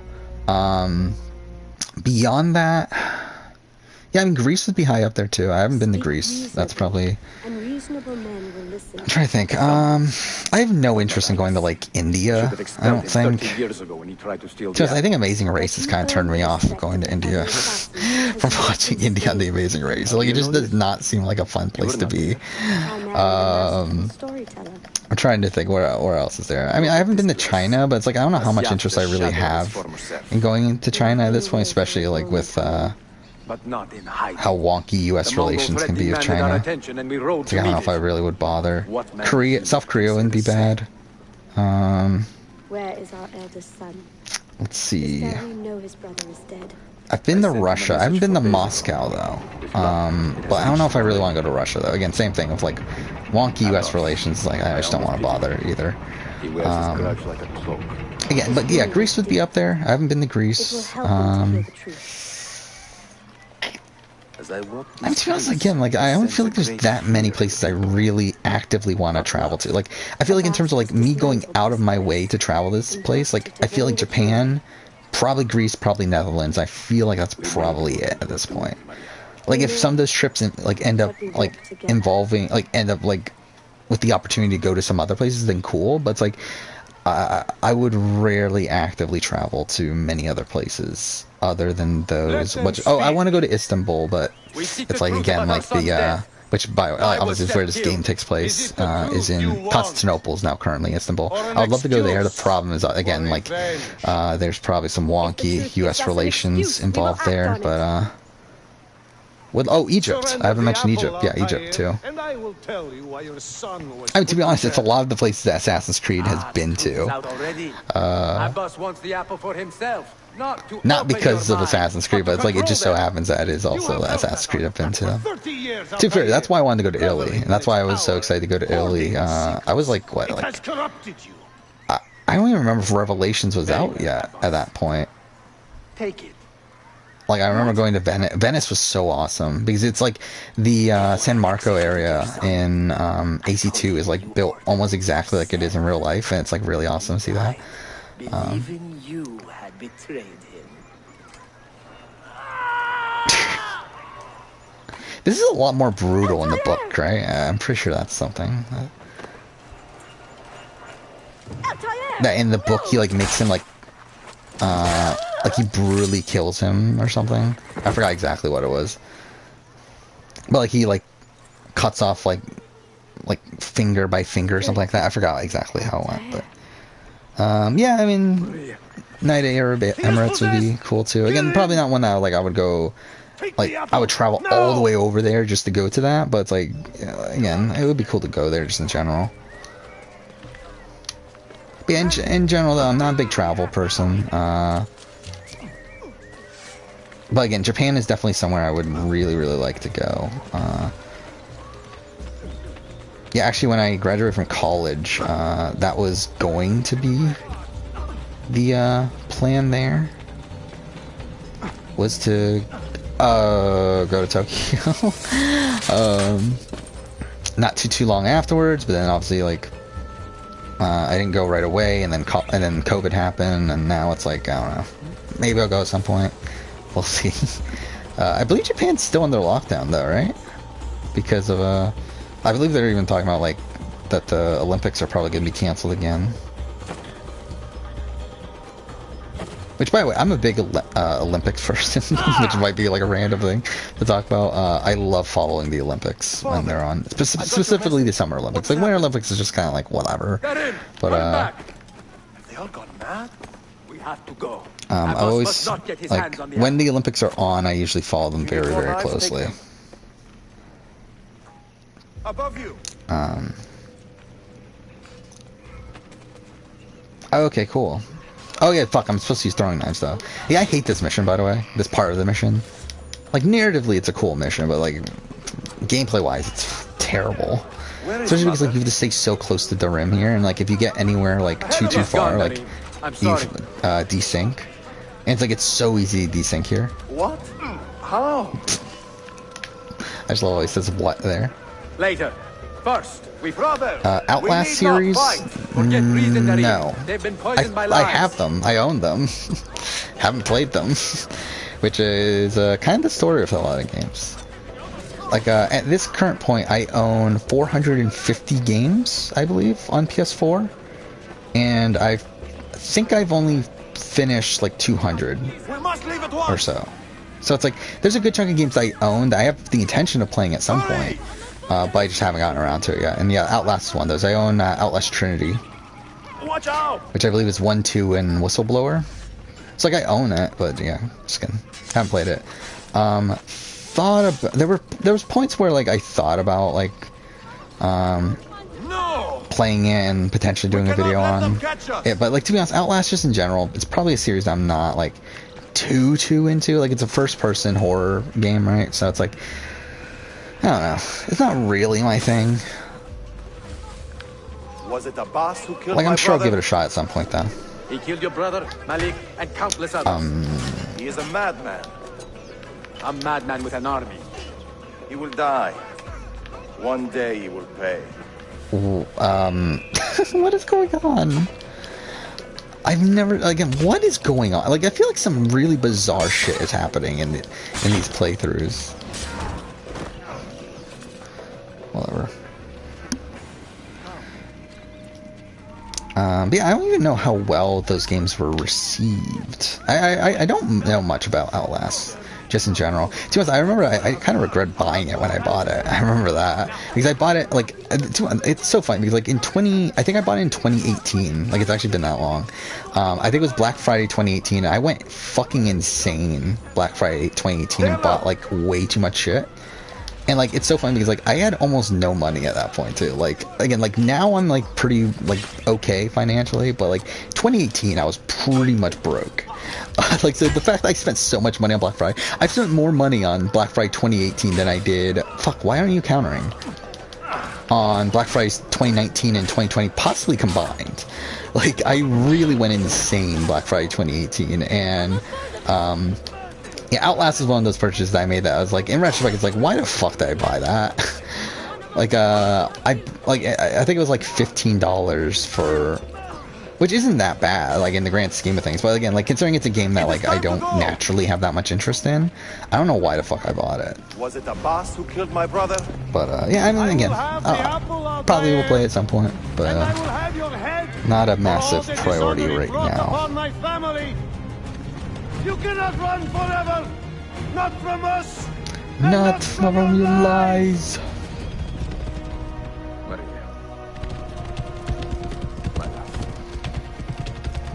It is really, I mean, it's so awesome what they do with Altair. Where, they actually bothered to conclude his story in a game that comes out like 4 years after his initial game. I mean, it'd be cool if they did it with Bayek. But I mean, they're not going to. It's such a shame. Like I was so essentially the other day, what was it? The day that I edited my Yakuza Like a Dragon video. So that was Monday. I got down this rabbit hole of listening to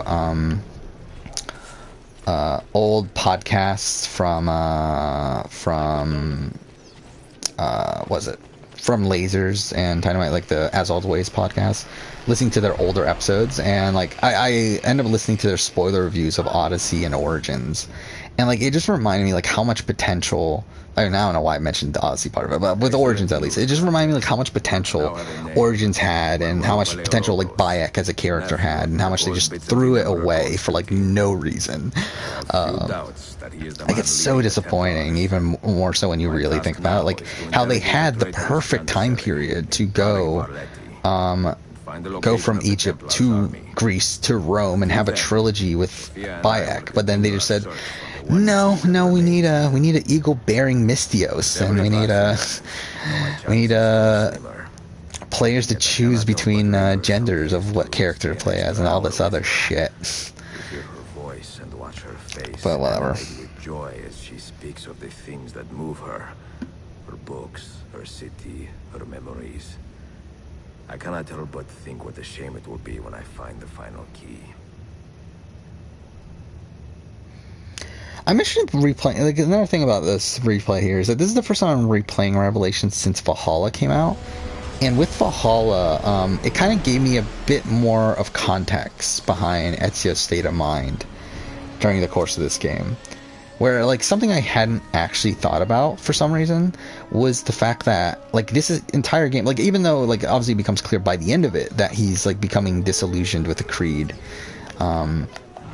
Like if you pay attention throughout the game, like you really like there's a lot of clues to that as well, and they do make it actually very apparent at the end of I think chapter or sequence 7, and that's something that I never really picked up on too much.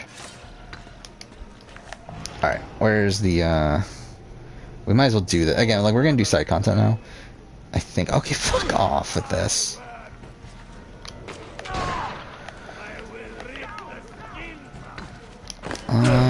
Okay. Well, that's perfect. Oh, is he not a coward? Okay. I mean, within the game, obviously, like, that's an archetype here. Oh, no, I did not mean to do that. Okay, whatever. Hopefully they don't die. If they died, then fuck me. That would make this entire thing pointless.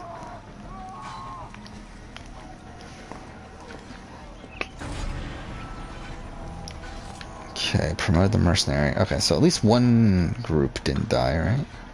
Or, I guess they're still fighting. whatever. But yeah, I mean, there's so many games that I just haven't gotten around to playing yet, and that's why like when I do my top games of the generation video, I really need to pick and choose like what I want to play for that video. Again, like I know for sure I'm gonna play Metal Gear Solid 5 for the first time before making that video. Actually, I have the list here of like games that I potentially want to play before making those videos, and I know I'm not gonna get around to everything, but yeah, this is the list of games that I haven't played that I'm gonna consider playing. I got Vanishing of Ethan Carter, Child of Light, Wolfenstein, the Wolfenstein games, the newer ones, New Order and 2, and I own Old Blood and the other ones, but mainly 2 is the main one I want to get to, but before I play 2, I would want to play 1. Again, Metal Gear Solid 5, Dying Light, Titanfall 2, The Witness, Hollow Knight, Monster Hunter World, Kingdom Come Deliverance, Dragon Quest XI, Celeste, and I want to try to play Control again. Like, that's my list of games I possibly will try to play for the first time before doing that video. Again, I definitely won't be able to get to all of them because it's like that's a lot of time to be putting into something for like very little benefit. But especially when I already have like a top 25 right now. Like I already have the rough list in front of me. And it's like I feel pretty good about that list already. Forgive my brash introduction, but I am an assassin training myself. I am strong. I want to reinforce it though. I definitely will, again, play some games for the first time. I definitely will replay some games that are kind of like on the edge of the list, or like even some that aren't on the edge of the list. Again, like I think the next game I'm going to play on the channel is going to be Death Stranding, because I really want to replay Death Stranding. Well, I don't actually want to replay Death Stranding, which is actually like kind of the issue. I don't really want to replay Death Stranding, but I feel like I need to replay Death Stranding before doing this video. So that's something. Also probably like I'll probably just kill two birds with one stone and do a Death Stranding retrospective at the same time. I don't know when the fuck it'll come out, but I'll at least write it. Again, I don't know when I'll actually put it together and everything, but I feel like, again, like because it's fresh in my mind, I might as well just fucking write it. And again, if it doesn't come out for like for a year or whatever, for a really long time, then it is what it is. I can just rework it when I get around to it, but I feel like I okay, cool. I thought about doing a Death Stranding retrospective this year. It was actually, there was one scheduled for the longest time for the 2-year anniversary, which was going to be like the first week of November, right? It was actually it was supposed to be like the week before this Revelations retrospective was going to come out, but then I just decided to drop it. I just felt like Death Stranding 1 is not a game that's important enough to me to where like I'm going to go out of my way to do a retrospective of it on the anniversary. Plus also it's like again, it's already clogged up in that time. Like there's already there's already there's the Final Fantasy 15 retrospective, which again, those two I was pretty secure on doing. And then also now that I'm doing the wait, what? Oh, it's a race. I didn't even realize it was a race. I thought we were like going I'm a fucking idiot. Yeah, I'm an idiot. I should have known that was a race. I wasn't paying attention. But what was it with Death Stranding? Oh yeah, Yakuza Like a Dragon video. Like I'm gonna try to get that out in that slot, I think. Again, it might change because like again, that's not like super secure, but like that would make it come out around the 1-year anniversary, which wouldn't be the worst thing in the world. But again, the Yakuza Like a Dragon video is another one. Again, like I made the video because like I'm doing like these videos on all the other Yakuza games, and like a Dragon, like I just played for the first time not too long ago, obviously for a 2020 year in gaming video, so it's like I might as well make the video now, even though it's not coming out for a very long time. But yeah, I mean that one I actually like obviously recorded, edited, and it's actually ready now. It's just like it's not coming out for forever. I mean, like, it's essentially the final installment in a long series of Yakuza videos that haven't even started coming out yet, so, yeah. In retrospect, like, fuck off, I just did the exact same fucking thing. I do regret, I wish I, spent more time talking about 0, 1, and 2. Because I made this, like, essentially this Yakuza series, the series of videos, how it played out, is that it's, initially it was going to be a video on Yakuza 0, 1, and 2. It was going to be only 3 videos. Well, 4 if you include the ranking, but it was going to be, Yakuza 0, 1, and 2. Then 3, 4, 5, and 6 was going to be one video. And then it was going to be Like a Dragon, plus Judgment, plus any other spin-offs. Like, it was going to be 3 videos. And I realized, like, I did the 0, 1, and 2 video, and I kind of rushed through talking about 0, 1, and 2. And, like, it ended up being, like, only, like, a little bit over 20 minutes, I think. And since then, I really regret that, because, like, in retrospect, I should have put more time into talking about each of those games and kind of ran through those games. Or probably actually done a separate video on 0 and then did one on 1 and 2. I feel like that would have been the better approach. But again, like, I already made the video now. I'm not gonna fucking scrap it and just to redo it again. Like, more than likely, what I'll do is just that down the road, I'll just do a Yakuza 0 video again. I just don't know when that will be. But I feel like 1 and 2. It's like, even though I didn't run through it beat by beat, like, I feel like I've talked about it well enough. Like, I don't feel like there's that much to really say beyond what I say about 1 and 2. So, like, it's really only 0 that I feel like I didn't give its due to. So, again, like, that I can just do its own separate video down the road. But again, like, the fact that I thought about doing 3, 4, 5, and 6 in one video is fucking insane. I made, like, so I obviously had to split those. I did a 3 and 4 and then a 5 and 6, where both of those are well over 30 minutes each. I go into a lot more detail on those, though. I mean, Yakuza 3, not as much. Like, Yakuza 3, I don't even have that much to really say about it. Like, I think that section was only, like, 10 minutes, and then Yakuza 4's was, like, over 20. And then Yakuza 5... I think Yakuza 5 and 6, I think both those sections are about equal at, like, 18 to 20 minutes each. But then it's, like... I did kind of rush through Yakuza 5, though. Like, I didn't go beat by beat. I kind of went just, like, storyline by storyline with that one. Just because there was, again, it's such a bloated game. And there's so much to, like... If I were to go beat by beat, it would just take forever. It's not really worth it to me. Oh, fuck, it's a coward. Of course it fucking is. Fuck off. Oh, fuck off. Okay, we're gonna die, probably. And we're probably not gonna... Yeah, we're not even gonna... Yeah, that was terrible. Yeah, so yeah, that happened, and, like, now where we're at, I cut the, so yeah, 5 and 6 is its own separate video, then, Like a Dragon's obviously its own separate video now, and that video is, like, 32 minutes on just the one game, so it's like, again, the fact that I thought about splitting that into 2 is kind of insane. Or I thought about not splitting it, merging it with, like, Judgment and stuff. It's kind of insane. Now, and now the plan right now, which I haven't worked on the videos beyond this, but the plan right now is to do Judgments and the spin-offs in one video, which I think that's still doable. Like, while I do have a lot to say about Judgment, I doubt I have that much to say about the spin-offs, or the other spin-offs in Fist of the North Star and what's the other one? Dead Souls. Again, talking about the English releases. Like, I don't feel like I have that much to say about those. So it's like, I feel like that should be an easy one video sort of thing. It might be longer. Like, it might be, like, well over 30 minutes. But, it should be good enough. And then, like, Lost Judgment, it's like, I'll play it. Again, like, I won't be able to get a video out around release. But I'm sure I'll do a video on that as well down the road. Just, again, don't know when that'll come out. Again, like, obviously, I'm going to play it for the 2021 year in gaming video. So, like, I'm sure I'll make the video around the time I do the process for that stuff. I'm trying to think, like, the games from this year, like, what games would I be willing to make videos on? I think the new Life is Strange. Again, none of these, like, I won't be doing, like... The only game from this year that is announced as of right now that I plan on making a video about around the time of release is Horizon Forbidden West. Like, that's the only game. Again, there might be some sort of announcement around E3 and stuff that might lead on. Require, like, a more impromptu video, but I feel like as of right now that's the only one. Like, I mean, I don't even know what else there would really be. Like, God of War. I'm definitely doing a video on God of War when that comes out. But again, that's not coming out this year. I mean, come on.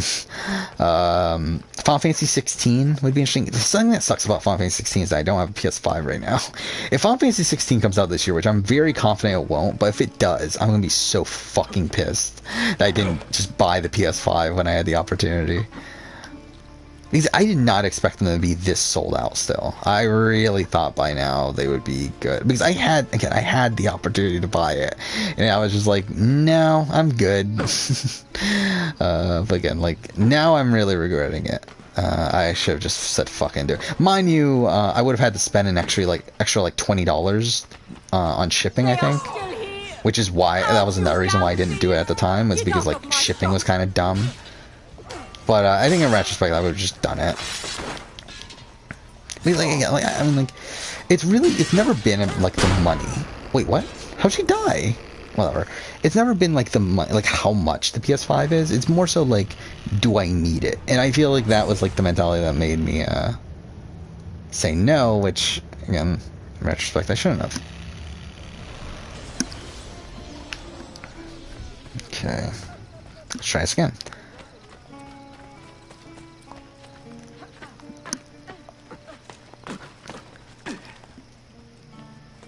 It would be nice though to play some of these other more recent releases on PS5 though.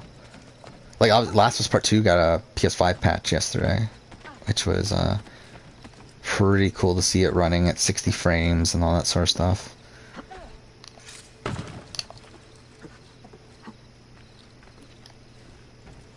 But yeah, I mean, I think we'll definitely play Last of Us 1 and 2 on the channel at some point.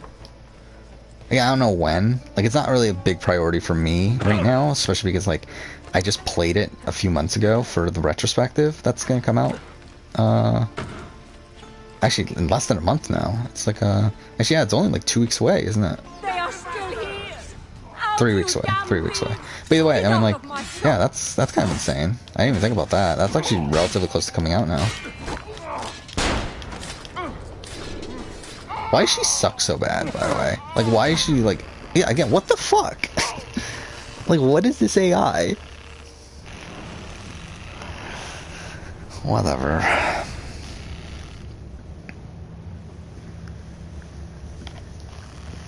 I guess we'll try this again.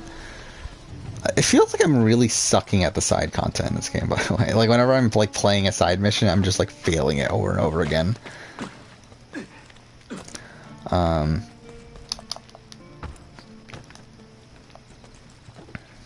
But yeah, I mean, now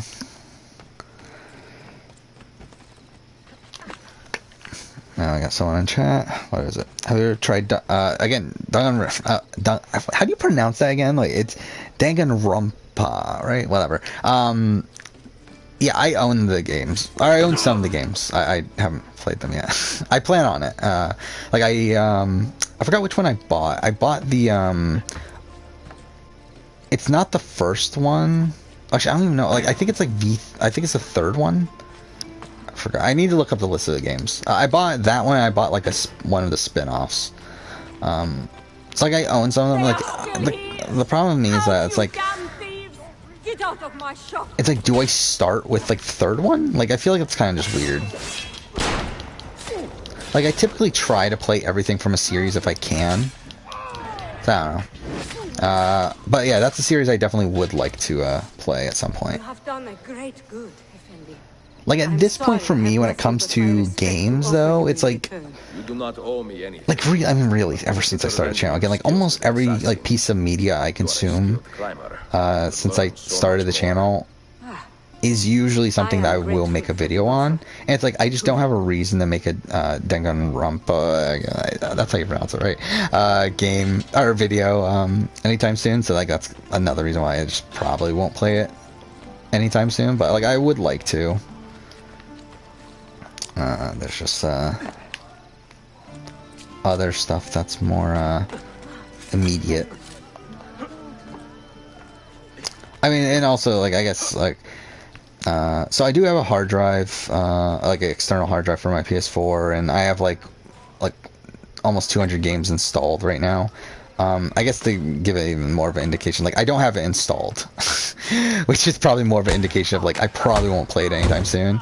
considering most games I've installed are like essentially the games I've installed are any game that I see myself like randomly wanting to play.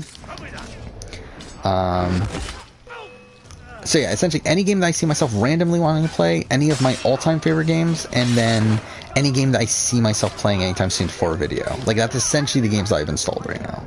And yeah, those games are not installed right now. So like that's kind of a sense of that yeah, I won't be playing it anytime soon, probably. You have helped me. I most certainly will. Alright. Actually, I had to delete a lot of stuff the other day because I got my copy of Hitman 3 in the mail, and then my copy of Mass Effect finally arrived. So I installed both of those, and both of those are well over 60 gigs. So, which I had like 80 gigs open, right? But yeah, so I had to delete some stuff. I like deleted Subnautica, which is like a game that I always planned on playing, but just I never got around to it. And like I got for free at the PlayStation Play from Home thing. And like I planned on playing it, but like I just haven't gotten around to it, and like I just don't see when I'll play it or when I'll make a video on it. So I was like, okay, let's just delete that. I deleted like Ratchet & Clank 2016 for kind of similar reasons. I forgot what the other game I deleted. There were 3 games that I deleted. But either way, what do we want to do now? Well, we should wait, wrong button. So this area is liberated. We got this one here, and we got this one here, and that's it. That one's a coward, I know for sure. So that's not gonna be fun. That's one we've tried like a billion times now. Let's actually go towards that bomb crafting thing so that we can send our assassins on a mission. Actually, we should also be lowering our notoriety, because if you don't know, that's one of the annoying things with this game, is that the Templars can take back to dens after you take them over if your notoriety is too high. So we gotta manage that as well. Which I remember that was like a big complaint in this game, is that people didn't like that, because like they were like, oh, they're forcing us to play the tower defense stuff. It's like, well, if you manage your fucking notoriety better, then you wouldn't have to. But I mean, I get it is an annoyance, but it's like not like a major flaw within the game. At least for me personally. Fine, whatever. Alright.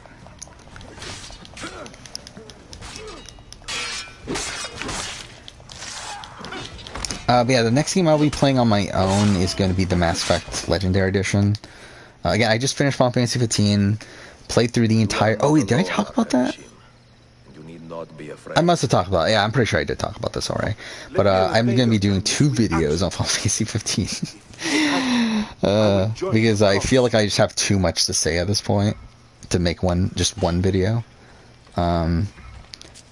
But essentially, like, what I was going to do was, for the 5th anniversary, do a retrospective on Final Fantasy 15 that was going to include my opinions on the DLCs and on probably Kingsglaive as well, which is like the movie that they made. However, since then, since I finished since I started playing the DLCs, I feel like I have a lot to say on just the DLCs alone. But also, I'm going to be talking about Kingsglaive, and then also now, like, I'm thinking about watching Brotherhood. I think it's called Brotherhood, which is like the anime series that went along with it. And then I kind of want to read Dawn of the New World, I think is what it's called, which is the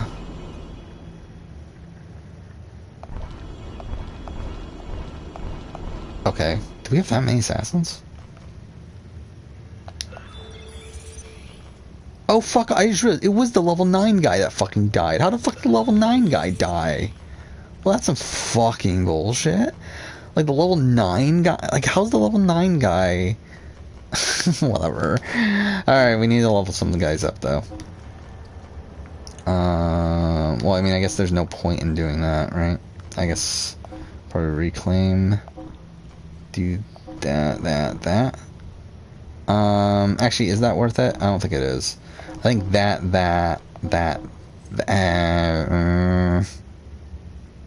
don't know if I want to do that. Okay, let's do that. No. Okay, we can't do that either. Well, shit then.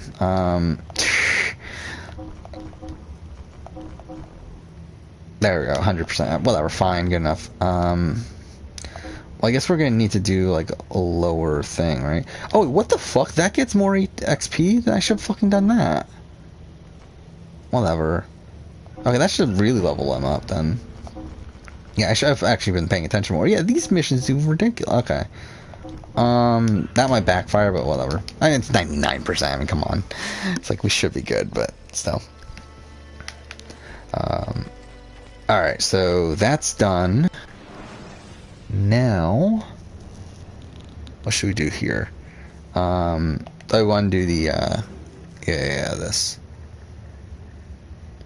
Yeah, I'll probably stick with that. Alright. Yeah, I mean,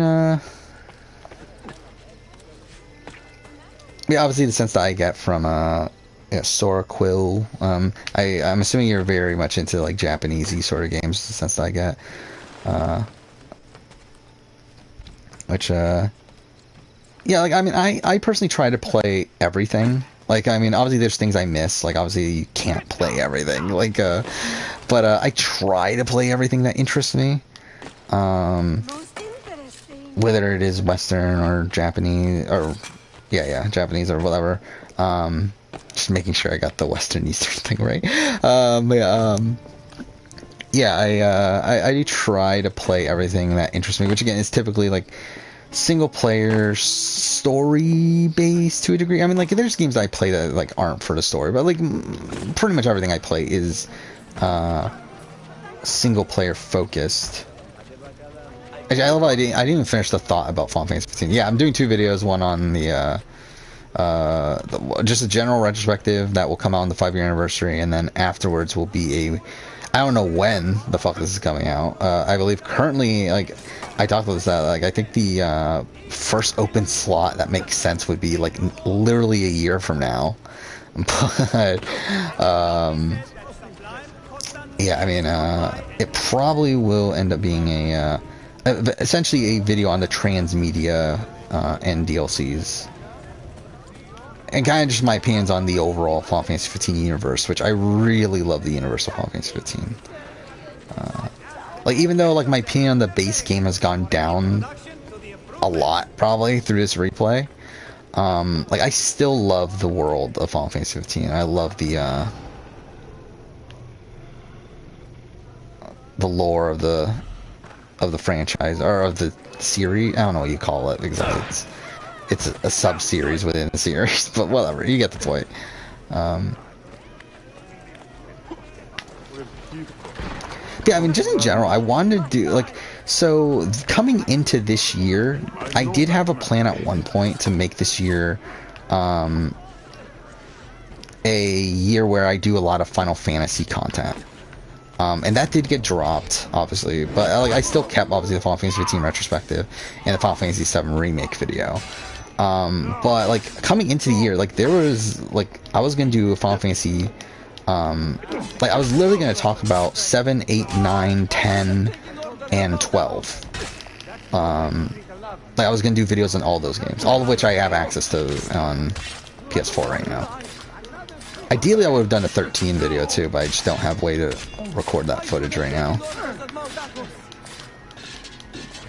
Yeah, I've never played, so I played bits of the older ones, but not enough to like really assess them. Like as in it's like 7, 8, 9. I don't think I've played the original Final Fantasy for like literally 10 minutes, and I've never played any other older Final Fantasy game, main series one, I should say. Actually, I don't even know if I've played any other Final Fantasy game just in general, older Final Fantasy game. But either way. Again, 7, 8, 9, I've played bits of here and there, but like never extensively and never really actually paid attention to the actual game itself, like the actual narrative and all that sort of stuff. 10 is a game I loved as a kid. Like, so when I was like 10, I got my, and like this was like 2000, yeah, so obviously like 2005-ish. I got my PS2, which was, along with it came Final Fantasy X. So, like, Final Fantasy X is, like, this game that I do have a lot of nostalgia for, and I really wanted to make a 20-year retrospective on it this year. Which I think the 20-year is, like, we still haven't passed it. Like, I get to still theoretically make it, but, like, more than likely I'm not going to do it at this point, just because I don't have the time in the schedule to really do it. Like, unless I were to bump something else, and it's like, I just don't feel like it's again, like, considering how long Final Fantasy X is, and like, if I were to do it, I would want to do 10-2 also. It's like, that's a lot of, like, time to be putting in for a project that doesn't do that much, really. So, like, that, and then Final Fantasy 12 is a game I've never played before, so it's like, that was a consideration, but at this point, that's obviously been dropped, but I still wouldn't mind doing that, potentially into next year. We'll see. In general, I like Japanese games, but I do try to play others, like Last of Us, Uncharted, Horizon. I do want to try Mass Effect sometime. Yeah, see, that's my... you try to not buy too many games at once. I buy everything. And then I get around to playing it whenever I get around to it. Ooh, there we go. Okay, so we have a Master Assassin mission. Perfect. So we have all the... Wait. We have all the dens, right? So we just need to upgrade everyone to Master Assassin. Oh, no, we're still missing that one at the top. I forgot about that. Okay. Okay, but that's not too bad. We should do that a bit later. Yeah, we'll do the Master Assassin mission now. Again, there's one for each den, so I'm in...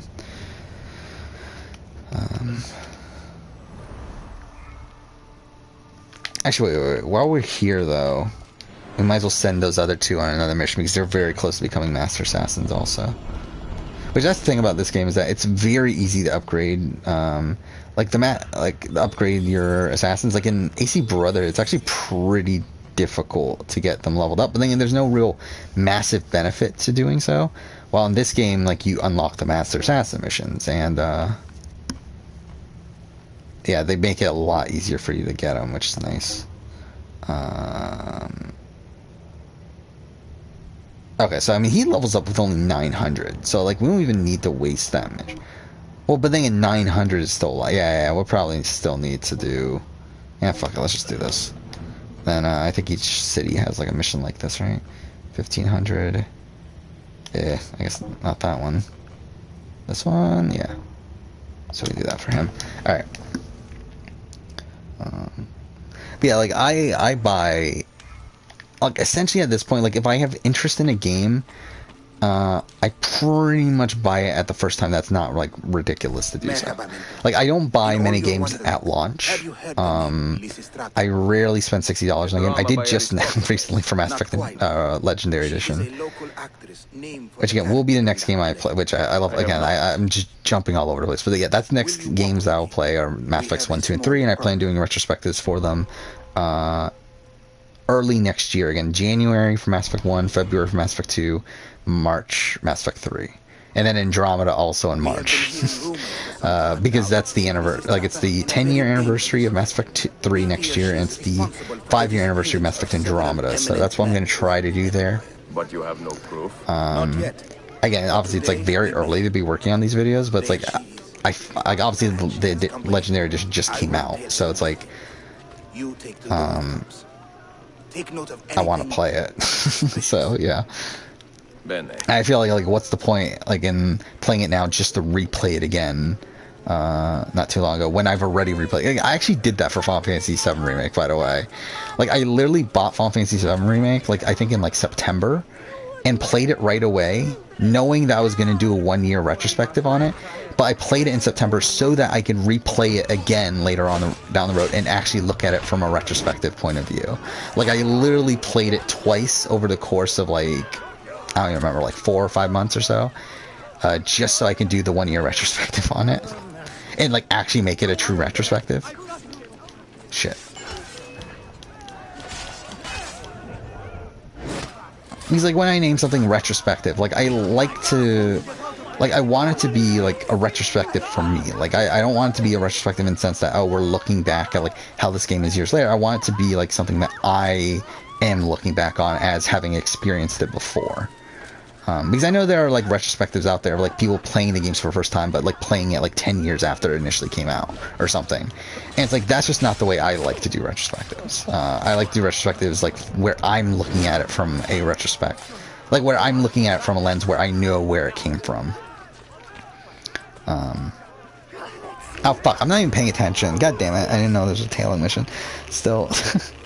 But yeah, definitely play Mass Effect. Mass Effect's incredible. I love, well, I don't love Mass Effect 1. I never did. Again, they obviously remade it, and they, like, I mean, this remasters, like, they added a lot of quality of life stuff, and they supposedly made a lot of the annoying things better.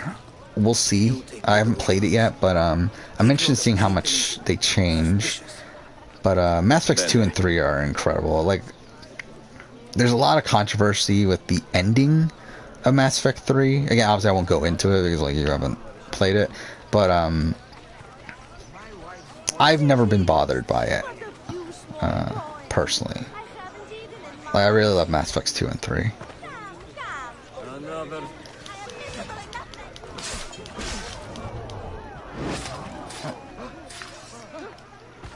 Okay.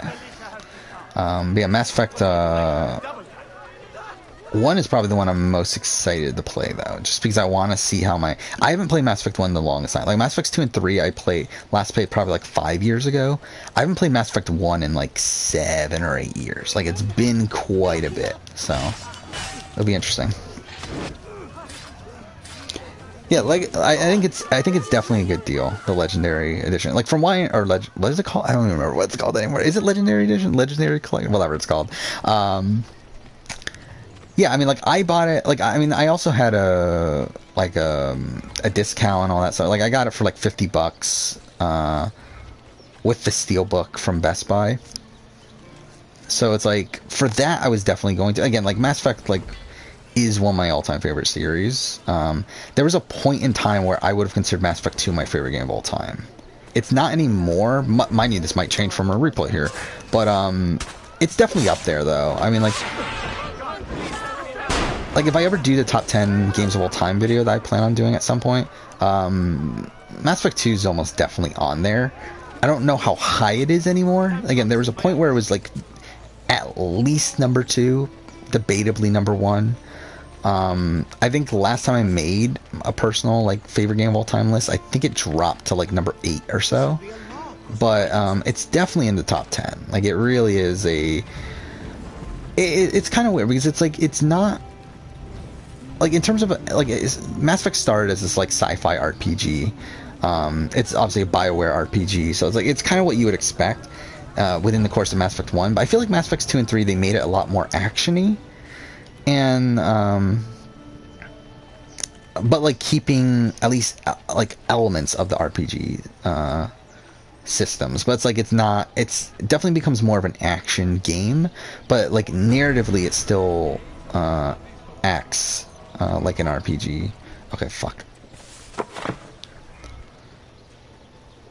And it's one of the few games out there where, like, the choices you make actually matter, or at least within the course of the game.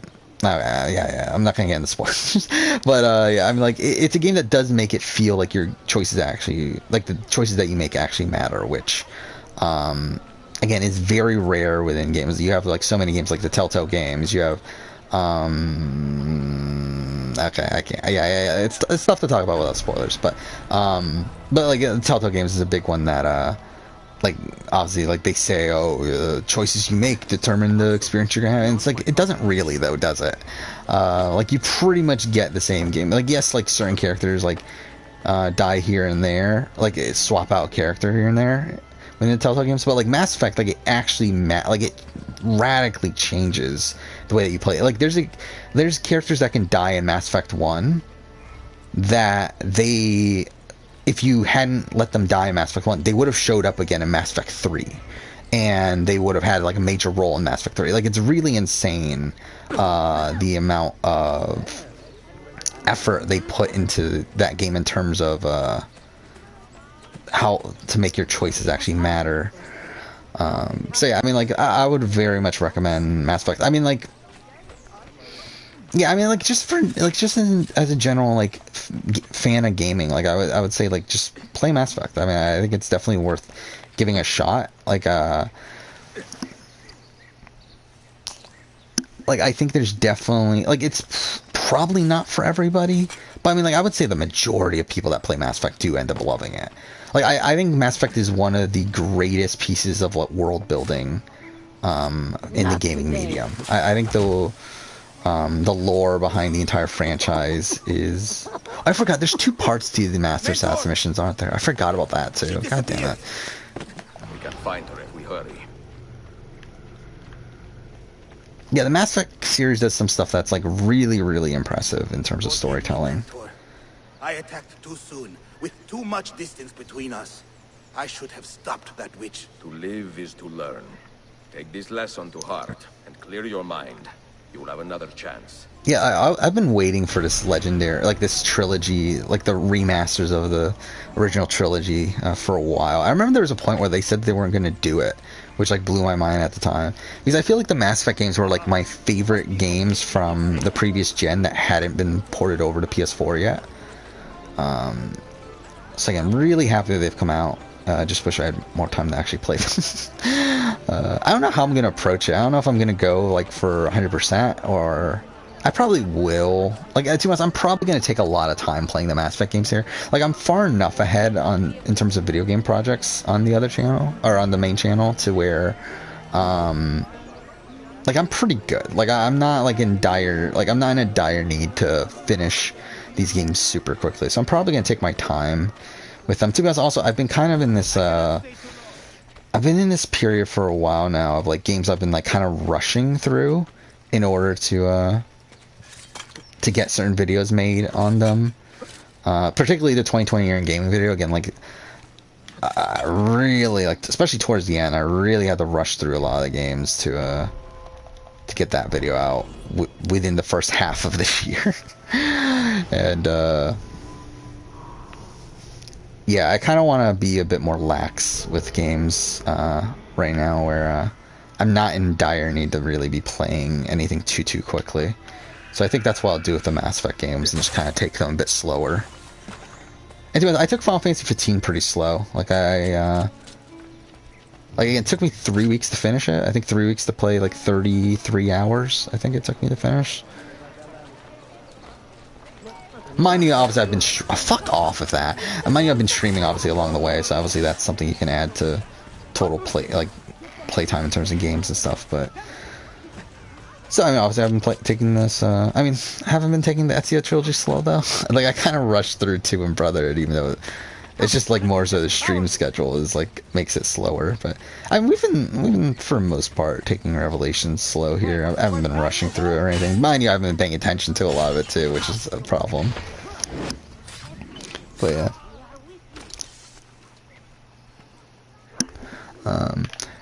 Yeah, to be honest, in my real life, like, I don't really have many people to talk about games in the way that I look at games. Again, there's a lot of people that, like, obviously I know that play games. Like, I mean, it's very easy to find people that play video games nowadays. But to play video games in the way that I play video games, I think it's pretty tough. Like, to play video games in terms of looking at it as... like looking at it from a more narrative lens, I feel like that's like kind of tough to, like, I have like I know a lot of people that like play like a lot of multiplayer stuff, and it's like, again, like, I just don't bother with multiplayer. Like, it's not, oh, it does, this is what I'm not even paying attention to what I'm doing again. This is what I'm doing. So, like, I have friends that play like Rocket League, I have friends that play Call of Duty and stuff like that. It's like, but like, that's just not for me. Like, I don't care. I know, like, a lot of my friends were playing, like, Among Us at a point, too. And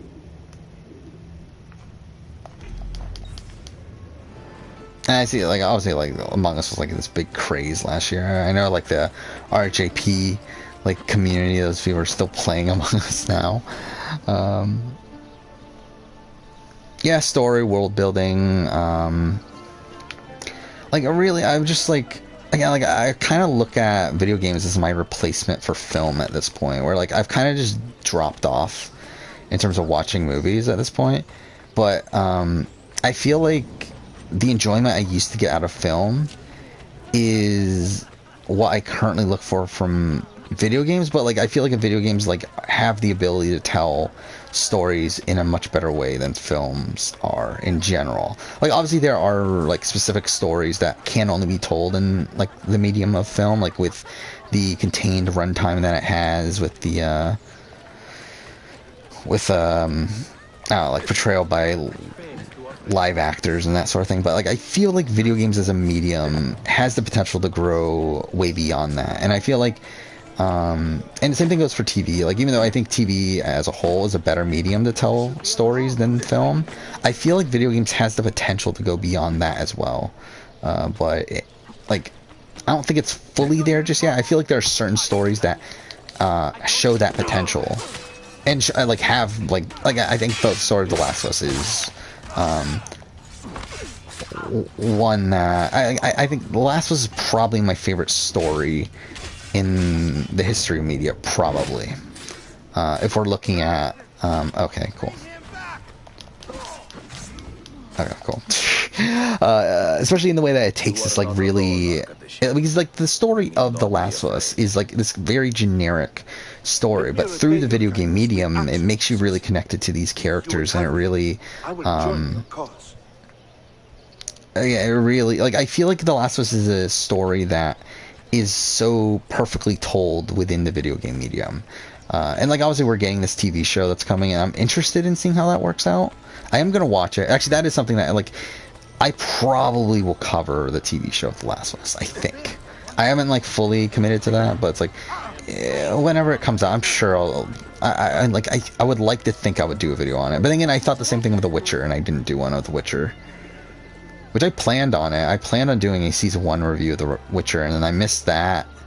And then I planned on doing like a season 1 retrospective of The Witcher, which I've now completely like stopped the process on that as well. So it's like, yeah, I don't know. I mean, just scripted media for me is like it's tough to find time to actually do videos on them, especially like when I also want to do videos on video games.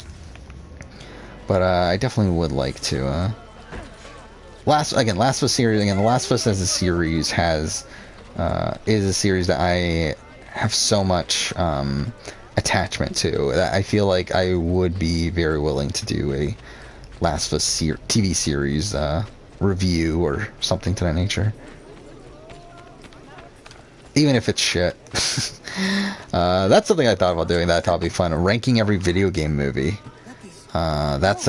Which I'm sure there's like already videos out there where people have done that, but I thought that'd be a fun project to do at some point. I haven't even started the process on it or anything, but and now I feel like there's kind of like recently there's been a lot of video game movies in production and everything that I feel like soon it's gonna get really ridiculous to do it because there'll just be so much. But I think it would have been cool to do it probably like I think like probably like 2019. 2020, I think it would have been cool to do it. I think now we're getting to the point where like some of these movies are close to coming out, and I think at that point it's like, yeah, I don't know how apt I am to do it anymore. Like we had Mortal Kombat come out, which I thought this is actually the only movie from this year I've watched so far, which was not good. I mean, like it wasn't bad. Like as a video game movie, it's probably towards the top, which is like really sad. But it's not a good movie in the grand scheme of things. But yeah, if you're into like I love how this is like a massive tangent at this point. But if you're into stories and world building in video games, like definitely Mass Effect is something you need to play. Yeah, I was just talking to someone at work today, like who like, okay, fuck off that, who hadn't played Mass Effect and I was trying to get him to play it. Fuck off, fuck this, okay, fuck this mission. Again, this is like the 5th time we've tried this on stream now. Yeah, I really feel like from, even though like, again, like Mass Effect's another one of these, like I think when you look at the base story of Mass Effect, it's not anything that impressive. Like it's not, I mean like, that's probably not the best word. It's not anything that is that new. Like it takes a lot of tropes from a lot of other forms of media. But I think through it being a video game and through it like having this element of choice and like everything, like I feel like it goes beyond a lot of the things that it takes inspiration from. Yeah, you're currently playing Yakuza 7. Yakuza 7's really good too. Like I do think there are like certain points I found kind of slow, but as a whole though it is a really great great game and also great narrative. Though I feel like a lot of my I have minor gripes with it, but probably not able to talk about it considering you're still playing it.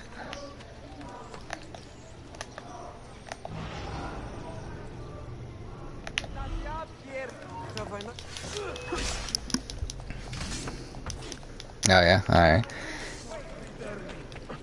I did have like some issues with grinding in that game though. That was something. Like again, like talking about it from a non-narrative standpoint. I did have like a couple points where like I had to go where like I felt like I really had to go out of my way to grind for a bit, which was kind of annoying. Which, I mean, like, I know a lot of people say, oh, RPGs, like, oh, you should expect to grind and stuff. But, like, for me, it's like, I feel like with modern RPGs, I feel like grinding should be at a minimum.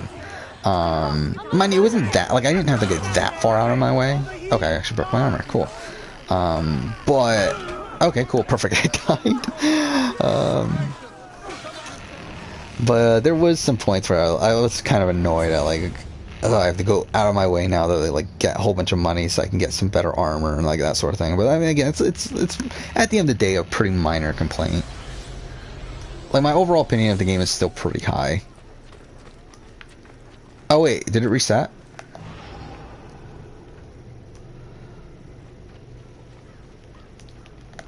Do we have assassins? Oh, we do. We have Aerostorm. Ooh.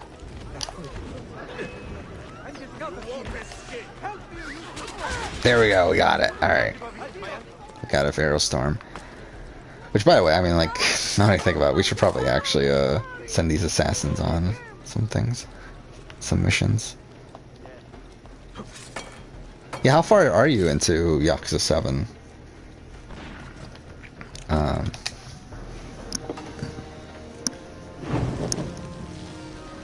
Because obviously I don't want to spoil anything. Well, I mean, I probably just won't talk about story stuff, just in general. Again, I did do a video on it. Again, when's it coming out? Who knows? But I did do a video on it, so. Oh, okay, yeah, you're pretty early on then. Yeah. Yeah, like, I think you're in the point of the game where, like, I found it relatively slow. Like, I think the game really picks up. I don't even remember what chapter it is, but anyway, like, there's a point where the game, like, really picks up for me. And I really loved it from, like, that point on. But, yeah, I feel like Chapter 5 is kind of the point where I was, like, kind of, it's kind of just, like, on it. Do we know who this Deacon is? Not yet. Clues have been sparse. We need their name first. I love the gameplay, though. I love the gameplay. I love the combat system in Yakuza 7. And we will ask around to see what we can learn. Like, for me, it's like the best turn-based combat system I've played since Persona 5. And I think there's arguments that it's better than Persona 5. Millet in the city is too small to hide big secrets. We will ask the clergy some questions, and if necessary... Oh yeah, I forgot, you have to upgrade the guys again, don't you? Which, by the way, I'm an idiot that I didn't just use the thing, but whatever. I forgot that's how it works, is that you do the first Master Assassin mission, then you have to upgrade them again to, like, level 15, right? And then that's when you can do the second one? I forgot about that. So we're actually going to have to go out of our way to do that. There are rumors that the Patriarch is in danger from a rogue Deacon. Yeah, Yakuza 7 was one of the few, again, like, I talked about that, like, for Yakuza, like, I kind of rushed through the main story for a lot of them. Yakuza 7 was one of the few ones I did do sub-stories in. Again, Yakuza, really was Yakuza 0 and 7 that I did sub-stories in. And then I did, like, I think I did, like, 1 or 2 in 6. Sure he intends to do harm. What did you learn? Our target is Cyril of Rhodes. Yeah, at first I thought it was really dumb. Like, at first I thought the combat system was really dumb. But I think, like, as you get further into it, I think it I really just like. I mean, I really like almost everything about it. Really, I like a lot of the. Okay, well, cool.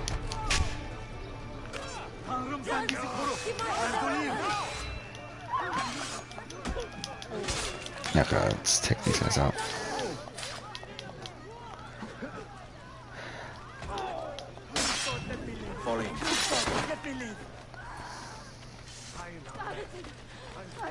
I mean, like, it is, like, the one thing I would, like, kind of complain about the combat system is how it feels like such, I mean, but, it, like, in terms of the grand scheme of the Yakuza series, if you're looking at, like, the main story and the main combat system of the Yakuza, like, while it has been, like, very over the top, I feel like this combat system, like, very much embraces, like, the wackiness of the series.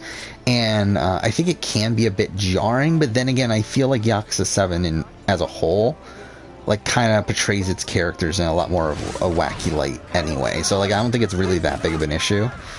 Like, it's definitely not an issue within the game. I think, like, within the series, it could be, like, a little bit more so. But, like, even then, it's really, like, again, it's just, like, a minor nitpick.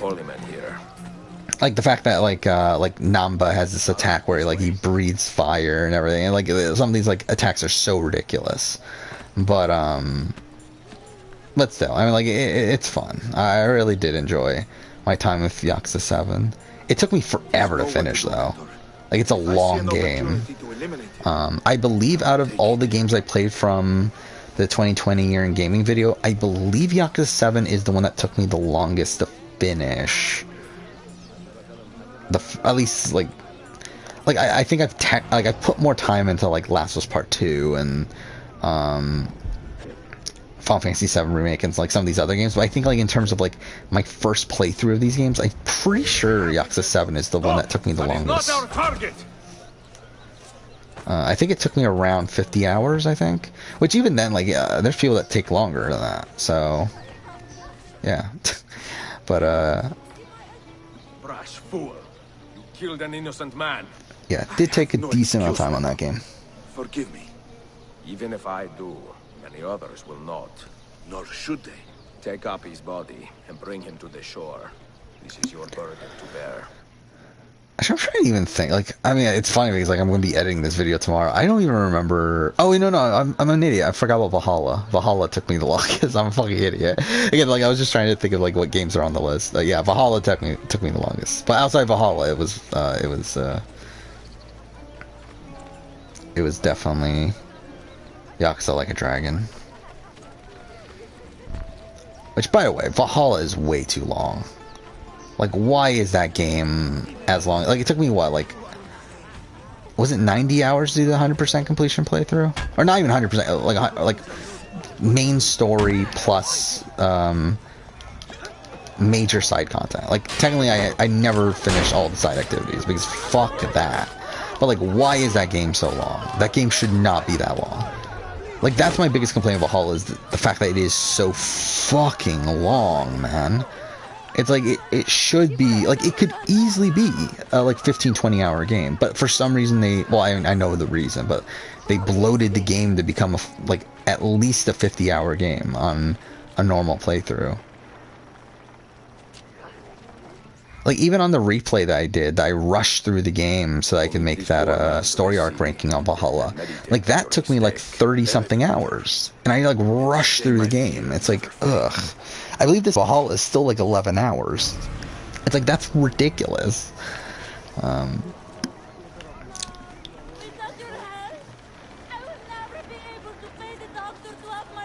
Okay, so, what else is there? We got another recruit mission. Wait, just double checking. We have every zone, right? We do. Okay.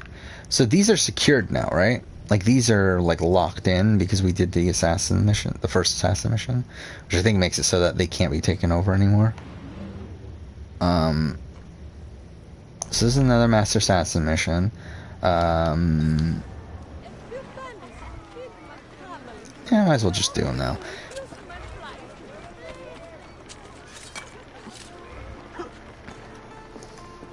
I'm trying to think of what else is on that 2020 year in gaming list. Like it's funny. Like I don't remember anymore. I'm sure. Like, okay, wait. Obviously, Last of Us Part 2 is on there.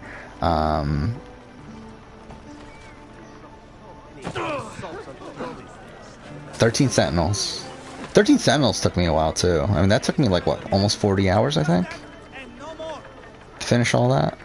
I 100% completed the game too. I got the platinum. I did everything you can. Got S rank and all the things. Oh no, I didn't get every little upgrade, but like I got enough. I did pretty much everything you can do in that game. Really, really love 13 Sentinels. I think my opinion of it, though, as time goes on, kind of goes down a bit. Because I think 13 Sentinels is one of those games that is an amazing first playthrough. I think your first playthrough of that game is incredible. However, I think the more I think about it, I just don't think it would stand a test of time on a replay. Like, I think on a replay, when you know everything that's happened, and like everything, like when you know the like full context behind the world, like maybe an initial replay wouldn't be the worst thing in the world, because like it would be cool to like see like the clues that were dropped here and there. But I feel like it's not a very replayable game. I feel like it's a game that it hits the first time, but like after that it doesn't hit nearly as hard, and there's not that much to really come back for. Where I feel like with many other games, and that's why on my top games of the generation list, like it doesn't match its placement on my 2020 year in gaming list. It's below some games that it was above. Actually, I believe it's only one game, but still, it's like largely because I just don't feel like it. Like, as much as I love the story of it, it's just like I just don't feel like it's gonna hit as hard if I were to replay it. What am I trying to do right now? So this guy's done, and we have all these guys we need to upgrade, and we also need to upgrade these.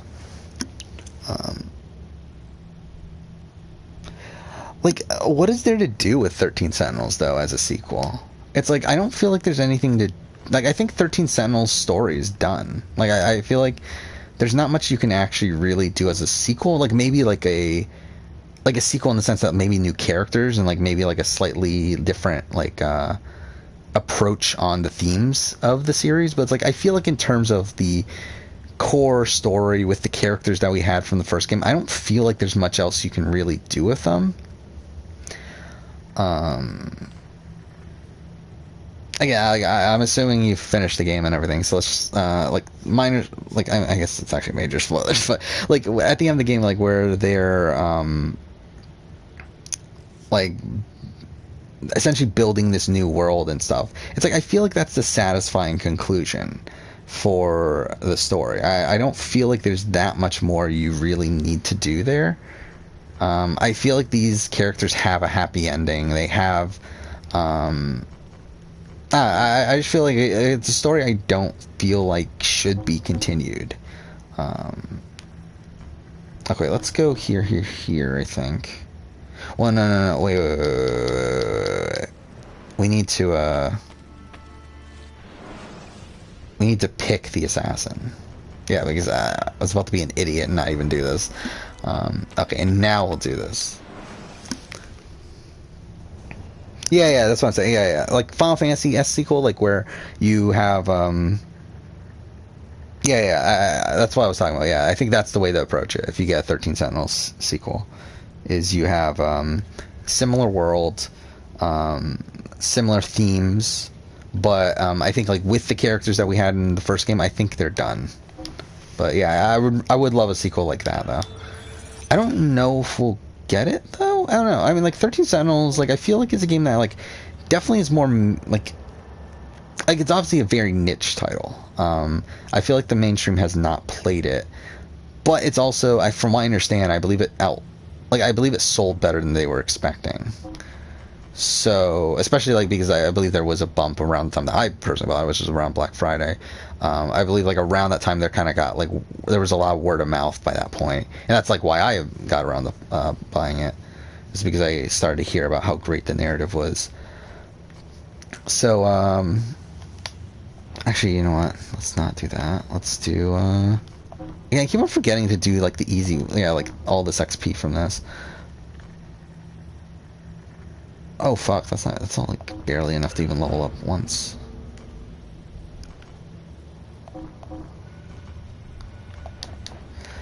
But, yeah, I mean, like, I would love a sequel in that sense. Bit unsure of how likely it is, though.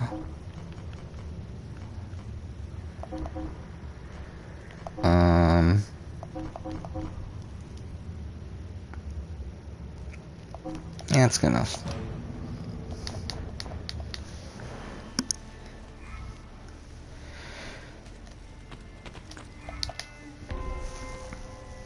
Okay.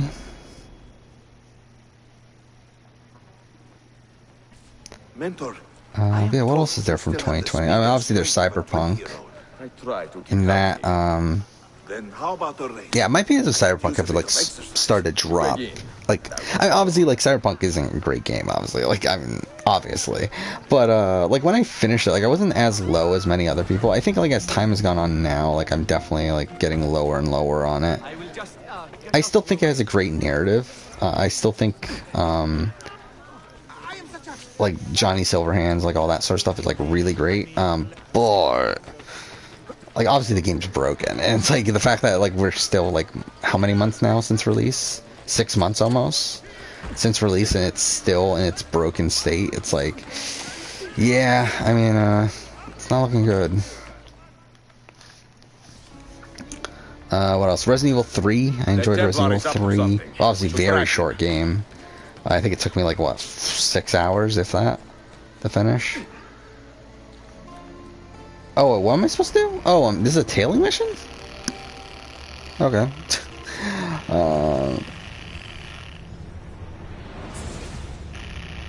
What else is there? Like, I don't even remember. Like, there were 19 games on the list. Like, how do I not remember? Well, I mean, Persona 5 Royal doesn't count, right? Like, I mean, obviously, like, Persona 5 Royal, I took like 100 and whatever hours. I don't remember exactly how many. But, like, that doesn't count as, like, a game of 2020. Like, I do talk about Royal in the video, but it's one of these games that, like, so essentially how the video is structured, it's structured very similar to my 2019 year in gaming video. So I start off with games that I did not get around to playing that I felt like I should mention. Then I get into games that I played but did not finish or did not play sufficiently to where I felt like it was worth ranking them. And then, like, Persona 5 Royal is in this weird situation where, like, I finished it, and I played it, and I love it, but, the same thing happened with Catherine Fullbody for 2019, where it's like, but it's essentially just the same game with minor improvements. Like, it's not really something I feel like is justified to put on a ranking of the games of 2020.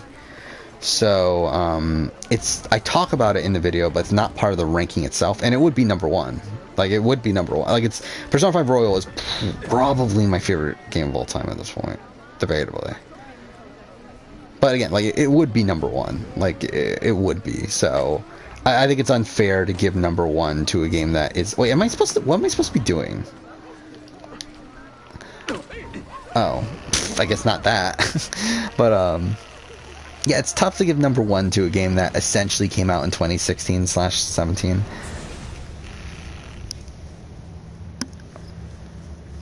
So yeah, I mean, Royal isn't on the official list. So the list is 19 games. Would have been nice if I could have gotten it to 20. I think in retrospect, like if I didn't, like, essentially by the end I kind of just wanted to get to it. Okay, I'm an idiot. Like I just wanted to, like, okay, let's just get this video made. Like, it's like I spent so much, like, it took me until when I finished the last game that I needed to play.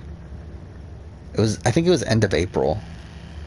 Again, this was such a long process, and it's like, I just want to get to the video. It's like, it's fine, 19 games, whatever. It's more than most people have probably played from the year of 2020.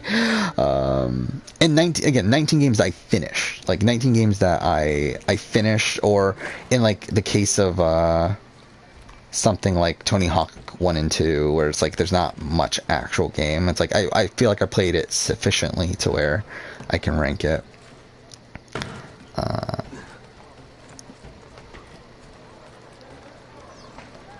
Yeah, I think like in total, like across the entire video, like I think it's over 30 games mentioned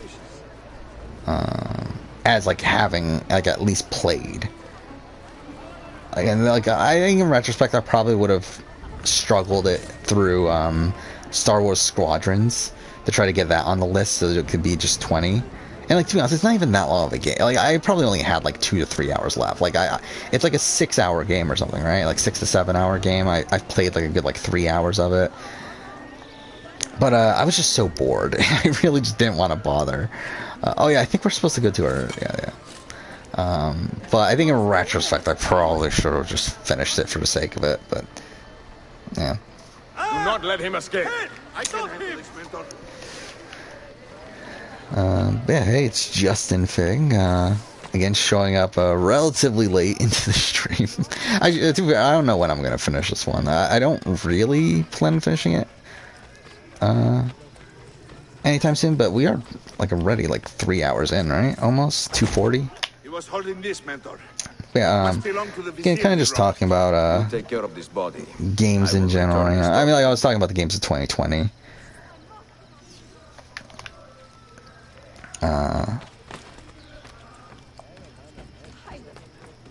And all the ones I finished and everything. Which again, there's 19 games. 20 if you include Persona 5 Royal. Okay, cool. Wait, what am I doing? You have spared me much humiliation. Again, I'm gonna try not to spoil the ranking, but like it's weird because like whenever I think of the games of 2020, I think of them in the order that they landed on the list. So it's like it's kind of tough to not do it. But I mean, again, like if you've watched my videos, like you should know what number 1 is. Like I mean, Last of Us Part 2 is number 1. Come on, it's not even close. Like it really isn't. Like again, like Persona 5 Royal was included. Persona 5 Royal would probably be number 1. But without Persona 5 Royal included, like Last of Us Part 2 for me is on like a tier of its own. This is gonna go disastrously wrong, probably. Yep, it did. That's what I thought.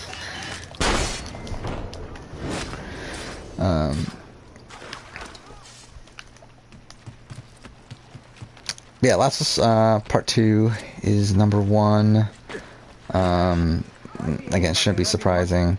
And I feel like there's like a tier of 3 right below it that's like, I guess like spoiler for that, like they're all Japanese games. Which I feel like the more and more time goes on, the more and more I really love modern Japanese games. I feel like modern Japanese games are like, I feel like Japanese like games just in general are like games that I've always been like into. It's just I feel like before, like with older Japanese games, there's usually been a lot of like quality of life issues or like very like maybe like some like really dumb gameplay sections that were involved that would harm my overall opinion of the game. Well, I feel like in the modern day, like while like there's still like certain quality of life issues, like some games like Persona 5 and like Final Fantasy 15, which I just finished again. It's like, while there are like some issues there, it's like I feel like just in general they've gotten so much better in that aspect, and because that I'm like I feel like I don't know, just I'm just really loving what a lot of like Japanese developers are doing currently. Square Enix in particular, I love Japanese Square Enix nowadays. Again, like their North American stuff, but at least Japanese, again, Final Fantasy series, Kingdom Hearts series, Nier series. There's a lot of great stuff coming from Japanese Square Enix. Okay, so again, like we're also in the process of trying to get our assassins leveled up here. Okay, so they're still on the mission. Okay, so let's do this one for him. This one. Again, these are like the missions that give you the most XP. Okay.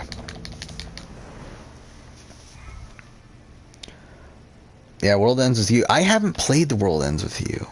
I really want to. I just have not gotten around to it yet.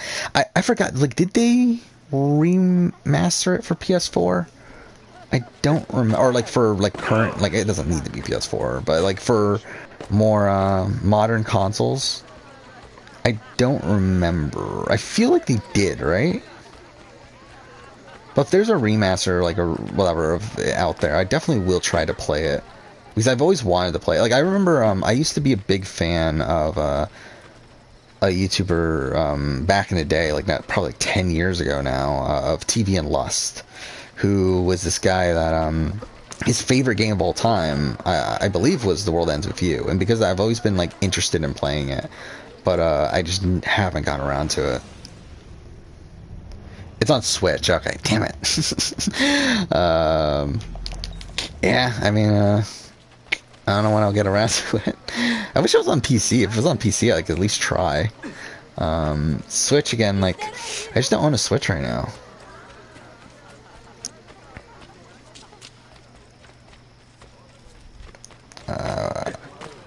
I probably should get a Switch though at some point. Like, I mean, like, I always intended on eventually getting one. It's just that, like, again, like right now, there's so much stuff on PS4 alone that like I have to play.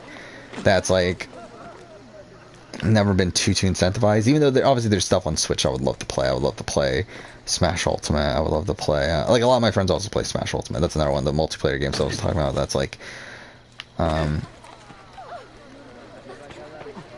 again, they're playing that. Like I just don't play. But obviously, like Breath of the Wild, Mario Odyssey, stuff like that. But yeah, I mean, like, that's like one of my biggest issues with like going backwards in time for the year in gaming videos. Like, I would love to do, like, I mean, like, I still plan on doing at least 2018 at some point.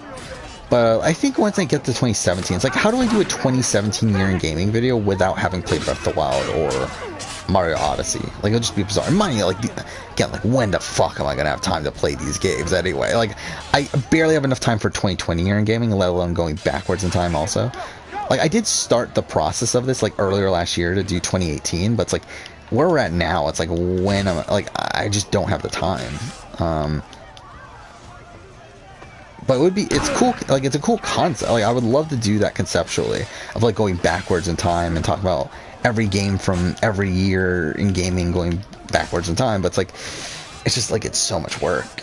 And it's like, it's so much time. And it's like, yes, it would be cool to, like, theoretically, okay, I'm fucking this up.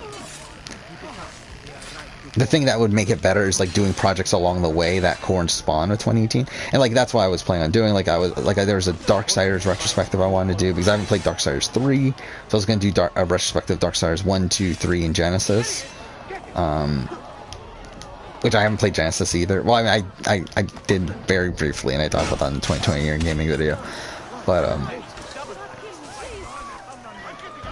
yeah, like, I would love to do I mean, I don't know how much I would love to do a Darksiders retrospective, but like, I do really, the first game's a game I have a lot of nostalgia for. 2 is okay, and then I haven't played 3 and 4, but again, I think it's or 3 in Genesis, but I think it's another one of these games that has like a great concept, though I don't think it ever like lives up to its potential. But I still would love to talk about the games at some point. But again, like, that's 2018. I think Ni no Kuni 1 and 2, I haven't played either of those. Ni no Kuni 2 came out in 2018, so that'll be a cool game to play.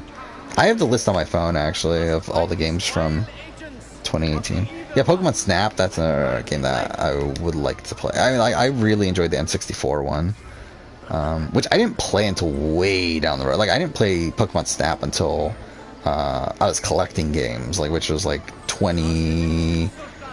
probably 2011, 2012 was when I first played Pokemon Snap on the N64. But it is a really, really, really fun game. Like, it's way more fun than it should be. Yeah, I want to see if I can get this 2018 list up. Like, what games from 2018 are there? Okay, so yeah, these are the games I've played from 2018. Got God of War, Red Dead 2, Spider-Man. Okay, this is spoiling the order, or at least the tentative order, but whatever. Yeah, Spider-Man, Detroit Become Human, Yakuza 6, Hitman 2, Shadow of the Colossus remake, Batman Enemy Within, Shadow of the Tomb Raider, Yakuza Kiwami 2. That seems too low. That should be higher. Whatever. Far Cry 5, Dragon Ball FighterZ, AC Odyssey, Awesome Adventures Captain Spirit, The Quiet Man, and The Council. And then this is the list of games that I currently own that I have not played yet. So I got the Digimon story games. I want to play those. Monster Hunter World, Kingdom Come Deliverance, Valkyria Chronicles 4, again, Ni no Kuni 2, Vampire. Oh yeah, I wanted to do a Dontnod, or Don't Nod. I don't know how you're supposed to pronounce their name, but I wanted to do a ranking of all their games, which they are the developers of Life is Strange. And Life is Strange is, again, a game that meant a lot to me. So I would like to do a ranking of their games. There aren't that many games, though. Like, I think there's... But, like, I've played Life is Strange 1 and 2, Awesome Adventures Captain Spirit. I played Tell Me Why, which will be in my 2020 year in gaming video. I played Twin Mirror, also in 2020 year in gaming video. And I think all I'm missing is Vampire and then Remember Me, I believe, unless I'm forgetting something. So it's like, it wouldn't be that hard to actually do that ranking. But, to be honest, I don't know how interesting of a ranking it really is. Because, like, obviously, like, I mean, like, out of the 5 games I've played so far, like, Life is Strange 1 is, like, far ahead of everything else. Like, it's not even close. What do I want to do right now? Where are we in the game right now? We're in Sequence 6, right? At the beginning of Sequence 6. Which is actually insane, actually, now that I think about that. We're that far into the game, and it feels like we've barely done anything. Yet we're over halfway through the story. Which, again, really just shows you how short the main story of this game is. Then again, we're like, what, almost 10 hours into the game now? 9 hours? Yeah, we're 9 hours into the game. But still, I'm like, we're 9 hours into the game. Into a game that can be finished in like 6 hours if you just have a basic playthrough. So it's like, really, 9 hours is quite a bit for Revelations. Yeah, Ni no Kuni 1 is great, 2's combat is much better. But otherwise, I found it kind of meh. Yeah, I haven't played. I haven't played them. I own both of them right now. I would like to play them again. Like, if I do a 2018 year in gaming video, I'll definitely play them, and I would like to do. The plan was to do like some sort of retrospective or whatever, or like review, whatever. I don't know what you would call it. I would probably call it like Ni no Kuni, my experience with, I don't know, something like that. Again, I have very formulaic video titles, if you haven't noticed. Again, when I call something game retrospective, I like it to be a game I've played in the past. When it's my experience with, I like it to be a game that this is the first time I'm playing it. I'm talking about my first time playing it. Again, like it's very formulaic, which again, like, is kind of the way I like the channel. Like, it's really weird because like I am very much into having structure within this channel. Like, I like having this set formula for how I approach these topics, yet I like having so many different topics and so much variance in what I talk about, which is like kind of the strange conundrum with the channel. But again, like, all my game retrospectives, for the most part, are structured in a very similar way. The only exceptions are when I just don't give a shit to talk about the gameplay, and I just go straight into talking all about narrative, which is essentially what I did for Last of Us Part 1. Which, to be fair, I kind of regret doing that with Last of Us Part 1. But then again, I did the same thing with Last of Us Part 2 with that retrospective. Mind you, that retrospective is so much longer and so much more in depth than my Last of Us Part 1 one was. In retrospect, I would probably redo the Last of Us Part 1 retrospective. And I probably will. Like, I'm sure, like, 10-year anniversary, which is, what, 2 years from now? I probably will. I feel like that would probably be a good time to do it. Make a lot more in depth of one. But, well, my take was quite good. Are you having an off? Yeah, what else is there? Dragon Quest 11 is a game that I really want to play from 2018. Soul Calibur 6 haven't played. I would be grateful if you joined the assassins. Put those talents to better use. Oh yeah, Way Out, I am... I suppose I should, it should technically be on the list. Like, I've played A Way Out, but... I had this funny idea for A Way Out that I wanted to try out. I wanted to play it on my own. I just wanted to see how that would work, because I have 2 PS4 controllers. So I wanted to see if I could play A Way Out by myself and like play it like where I control. I don't think you can, but I would like to try it. And to be honest, I might actually do it on stream. Like that'd be a funny thing to do on stream, is try to play A Way Out by myself. But yeah, that's why it's not officially on the list, because I kind of want to replay it before I truly assess it there. To us, A Way Out's a game that like I really loved at the time. Like I played it right when it came out, and I really loved it when it came out. Like I think it's such an innovative game in terms of co-op and everything. The problem is that I feel like as time has gone on, like I kind of realize that's like I think there's a lot of like I think narratively it's like it's just kind of a not well put together narrative. I feel like it's a game that like it tries to be more than it actually can be. And yeah, I feel like my opinion of it would go down on a replay, but I haven't like solidified that yet because I haven't replayed it. Yeah, I did play It Takes Two from this year. So yeah, 2021 here. I've actually only played 2 games so far from 2021 that will end up being on the 2021 Year in Gaming video, which is Persona 5 Strikers and It Takes Two, which that's also going to be the ranking of those 2 games. Even though I like both of them, both of them are really good. Persona 5 Strikers was really good, even though like I have flaws with it. I feel like it very much tries to just replicate what Persona 5 does, but just clearly isn't as good. But still a not that good Persona 5 with a pretty solid combat system is still a good game. Like, it's still good. And then you have It Takes Two, which is, again, a really... I feel like it takes what A Way Out did. Like, it's obviously a lot more... like, it doesn't take itself nearly as seriously, and I feel like that works better for the type of game that it's trying to be. Yeah, those are the only 2 games I've played from 2021 so far. Like, obviously, I'm about to play Mass Effect Legendary Edition, but that's not going to count. Like, that's again, it's technically just remasters, so that's not going to be on the list. I already ran through this in one of the previous streams, though, all the games from 2021 that as of right now that are announced for 2021 that I see myself playing. But yeah, the ones that are already out, again, like Nier Replicant, definitely gonna play at some point. Hitman 3, again, I already bought it, so that'll be included. What am I doing? Oh, I'm doing the book mission. I'm a fucking idiot. Okay, cool, perfect. Okay, well, maybe not. No? You're really not gonna climb this?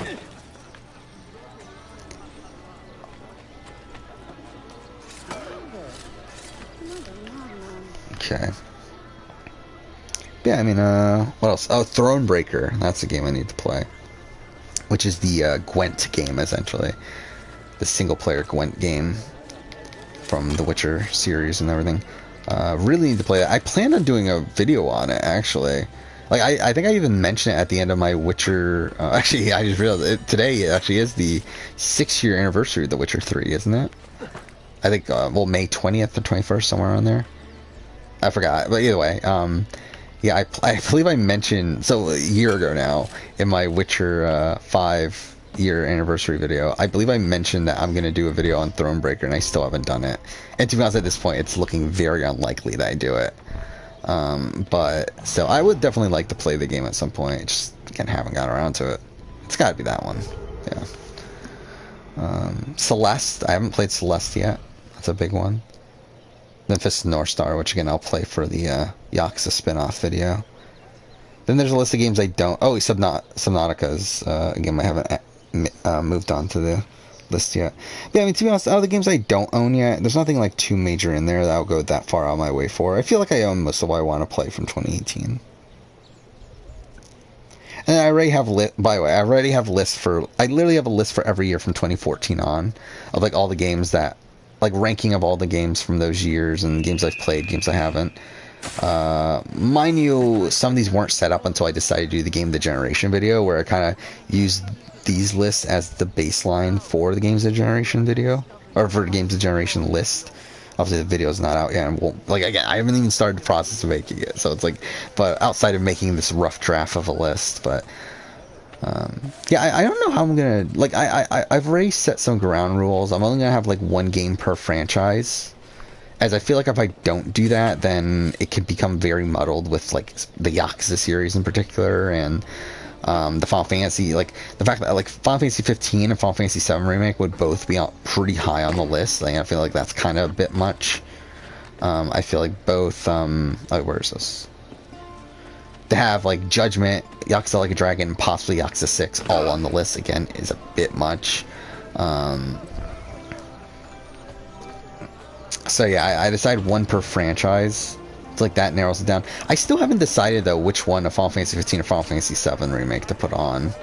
Like for me, 15 is a game that's a lot more personal to me, but 7 Remake I would pretty definitively say is the better made game. But again, like 15 means more to me, so it's like it is my list at the end of the day. So I'm leaning towards still putting 15, even though it's like I just feel like 7 Remake's clearly the better game. But yeah, I mean, trying to think what. Oh yeah, both Uncharted 4 and Lost Legacy would both be on the top 25. So that's another thing. Juggle. I mean, like, yeah, I think that's like the only two that would like for sure. Well, I mean, Final Fantasy also.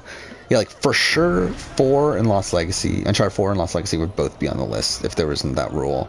Final Fantasy 15 and 7 Remake would both be on the list for sure. The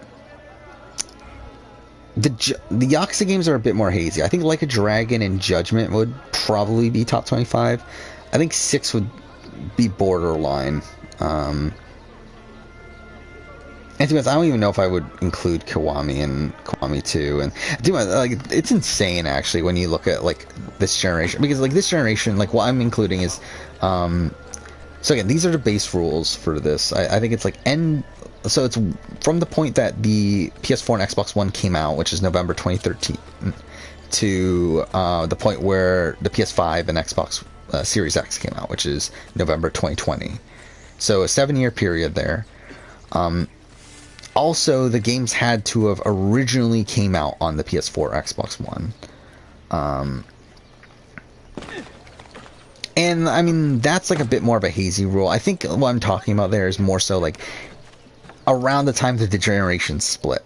So, like, something like South Park: The Stick of Truth, which came out in 2014, like, after the new-gen consoles came out, but didn't come out on those next-gen consoles until, like, 2018. Like, that doesn't count. Like, it would probably be top 25 if it did count, but, like, I don't think it counts. And, like, same thing, like, I mean, like, Assassin's Creed Rogue wouldn't make the list, but, like, Assassin's Creed Rogue doesn't qualify either. Because of that. So, like, that's kind of thing I'm talking about. I was very hesitant on whether The Wolf Among Us should be included, because, like, The Wolf Among Us technically started after the next-gen consoles came out, but it's like, I never looked at it as a next-gen game, which has always been my issue. And to be fair, like, I think what I decided to do there is just narrow it down to one Telltale game. And at that point, I feel like Wolf Among Us and Tales from Borderlands are close enough that I just decided, screw it, let's just put Tales from Borderlands on the list. But, yeah, whenever I make the video, I'll definitely talk about Wolf Among Us, though. I'll mention. And that's what I'll do. Like, when I get around to these games that represent a franchise, I'll talk about the other games in the franchise as well. But I'll mention like which one is actually on the list, obviously. Yeah, I feel like the bottom few placements on the list are a bit rocky. I feel like, again, I feel like the top 7 is locked in. Like, that's for sure the top 7. Then, like, I feel like most of the middle of the list is for sure in the top 25, but I just don't know if they're actually like where they are. And then I feel like the last few placements can be bumped, which as of right now, those games are like Gravity Rush 2, you got Hellblade, you got A Plague Tale. I feel like it's really those 3. I think beyond that, yeah, I mean, like, some of these other, I mean, Hitman 2 is like I don't know, that's kind of a weird one, but I feel like every other game on the list is pretty locked in for being on the list. Again, placements within that can change, but I feel like, again, like, good 21, 22 games here are pretty locked in, but there could be some changes within everything else. What am I doing here? Is it another book mission? I wasn't even paying attention. Oh, it is. Cool. Oh, and there's a viewpoint.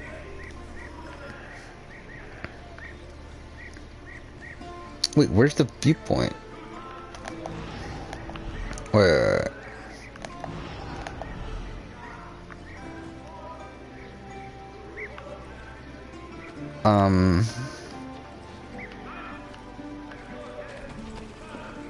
Whatever, I don't care enough. It really doesn't matter, to be honest.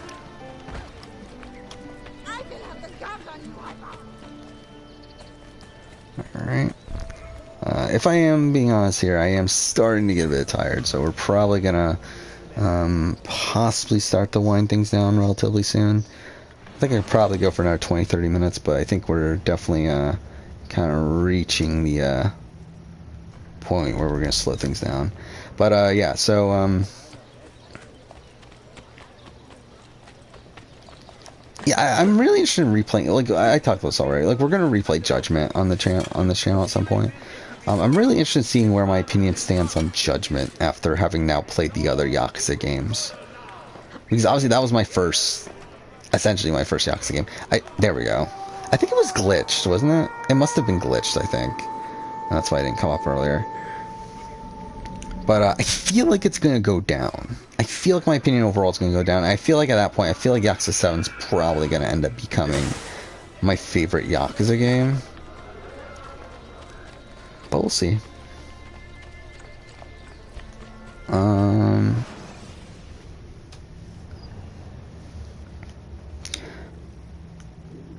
Let's see, what do we want? I guess we'll do I don't even know why I'm doing the books, to be honest. It's not really worth it, considering I already, yeah, like, we should be doing the Master Stats submissions. Like, the books don't really matter. Like, I'm probably gonna briefly mention them in the retrospective, and, like, they don't matter. So it's like we're not going to get every book. Like, we're not going to do the ridiculous thing to get all the books so we can get that Sophia cutscene. Like, it's just not worth it in this playthrough. When I've done it in the past. Like, I'm just not going to do it in this playthrough. It takes way too much time to get all the money you need to get the book. We should actually be renovating the city, though. I think that's something I've been neglecting.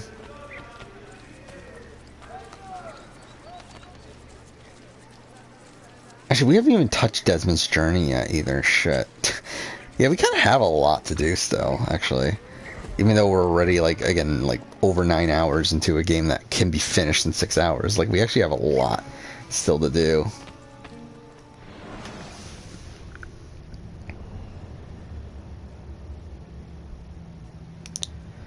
Yeah, I mean, there's some games that are, like, right outside the list, too, that I do feel like I should replay. Maybe to, like, kind of... I don't know, I mean, like, there's definitely some games that I'm gonna have to play through again to really solidify my opinion on them before I make the video itself. But, again, probably just not gonna... I'm gonna just take it as it comes. I'm not really gonna plan too far ahead right now with that. Especially because a lot of those games that I'm replaying, I'm gonna be playing on stream, probably. Just because, like, why not?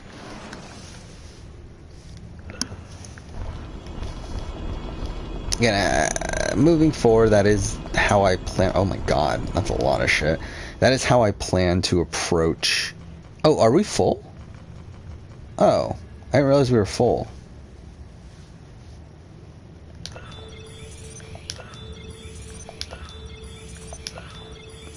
Okay.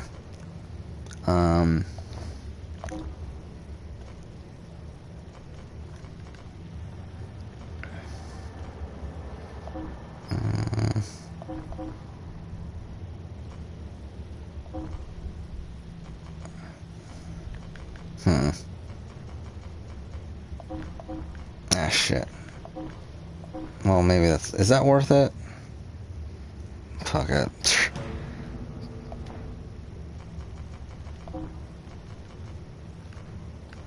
I don't know.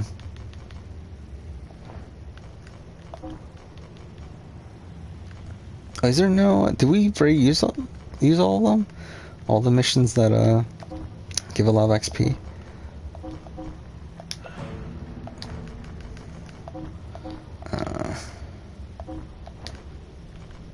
I guess we did. That's really this... Okay, well, I guess that's not really worth it. Oh, well, we can't. Okay. Whatever.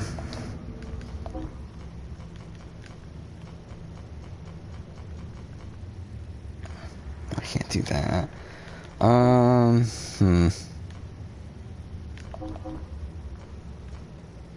500. That doesn't do much.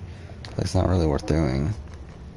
Well, then if I'm not doing anything with them, I guess it's still worth doing than nothing. 74%. It's a bit too much of a risk. Yeah, let's just do this then. Whatever.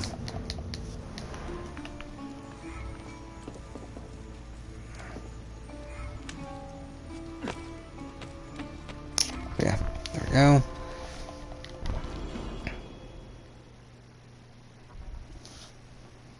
Buongiorno. How have you taken to your new post? I do my best, but it is no easy task to oversee a district in constant peril. I don't even know what I was trying to say there. But yeah, I mean, definitely going to, yeah, like, for sure, I think the next stream series is going to be Death Stranding.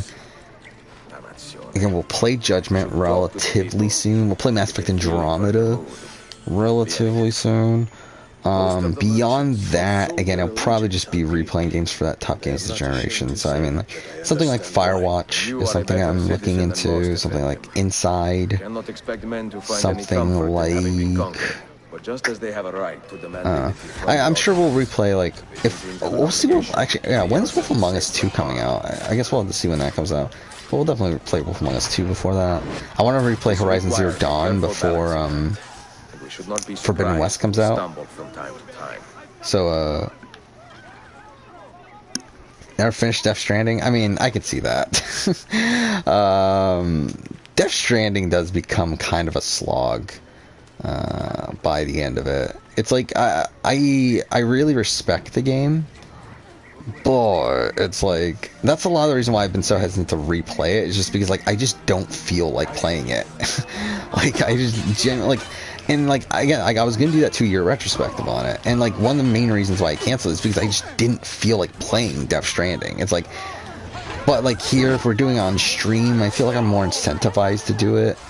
I feel like it would give me more motivation to actually get around to playing it again and finishing it.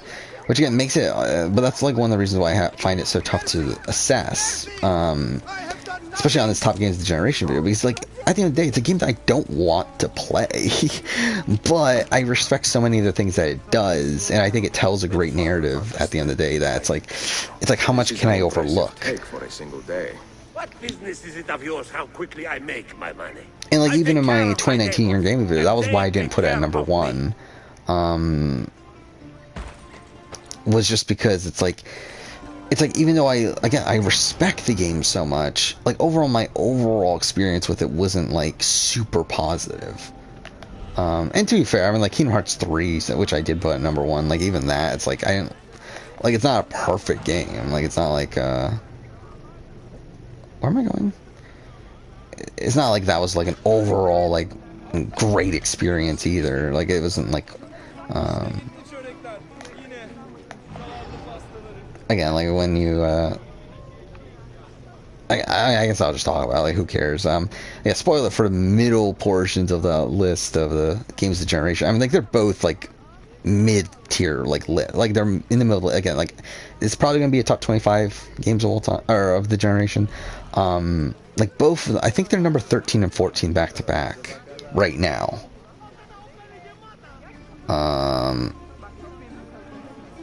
So, yeah. I mean, they're not at the top of the... Actually, I think they're 14, 15. But either way, they're not at the top of the top. Like, they're not the best games of the generation. But, and, like, really, I think that's how you describe 2019 as a whole, as a year in gaming. Which, by the way, I did look back at this. That's a video I rewatched yesterday, actually, because I kind of wanted to. I rewatched my 10 years of Game of the Year video, where I talked about my Game of the Year for the years of 2009 to 2018. And rewatching that, like, I remember, like, it's kind of funny because, like, that was, like, a fully more impromptu video. So, like, I felt like I bashed the year of 2019 so much in that video. It's actually really funny. Like, because, like, at the end of the day, like, I don't have that bad of an opinion on the year of 2019 as a year in gaming. Like, it's not that bad. It's just, like, it's a year of, like, there's no, like, masterpiece. There's no, like, clear #1 pick. And I feel like Death Stranding is actually the closest to that, even though I don't enjoy playing it. It's like, I feel like it's the closest to, like, a true Game of the Year contender for me. But it's just, like, that, like, meh, like, gameplay experience is kind of what keeps me out of it. Of course. Grazie. But it's like, when you look at, like, again, 2018, you have Red Dead 2 and God of War, two, like... Wait, what am I doing? Whatever. 2020, again, for me, you have The Last of Us Part 2. 2017, I mean, you got Persona 5. You, depending on when you consider that. I'm going to consider 2017 in terms of Game of the Year sort of list, because it's it was released in America 2017. Technically, it's 2016, but whatever. Even though, like, I have a retrospective coming out on the 5-year anniversary of the Japanese release, but whatever. I'm going to consider it 2017. But yeah, you have Persona 5, you have Horizon, you have, yeah, obviously, like, Breath of the Wild and Super Mario Odyssey in terms of, for most people, but I personally haven't played them. But again, like, those are, true Game of the Year contenders. You have, or games that feel like Game of the Year contenders. 2016, you have Uncharted 4. 2015, Witcher 3. Really, like, 2019 just doesn't have that heavy hitter in my eyes. What am I doing right now? Am I supposed to kill him? Oh, okay. Wait, is that Duccio? Why does that look like Duccio? Is that supposed to be Duccio? I'm so confused. Whatever. And then, yeah, 2014 is a very similar year, where it's like, 2014 also, like, had no... Yeah, 2017 is such a great year for gaming. Oh, yeah, Nier Automata, that's another one, for 2017. Yeah, like, 2014 is another one of these years that, like, again, 2014, 2019 are 2 years I think there's a lot of similarities in the fact that they're both years that have a lot of, like, 8 out of 10 games, like 8.5 out of 10 games, but really no 9 out of 10. Like, there is no truly great game from either of those years, but there's a lot of, like, above average games. And, like, I used to bash on 2014 a lot. I remember, like, there was definitely a point where I looked at wait, what am I doing? How did you come across this incredible sum of money? Where I looked at 2014 as, like, one of the worst games in the history of gaming, or one of the worst years in the history of gaming.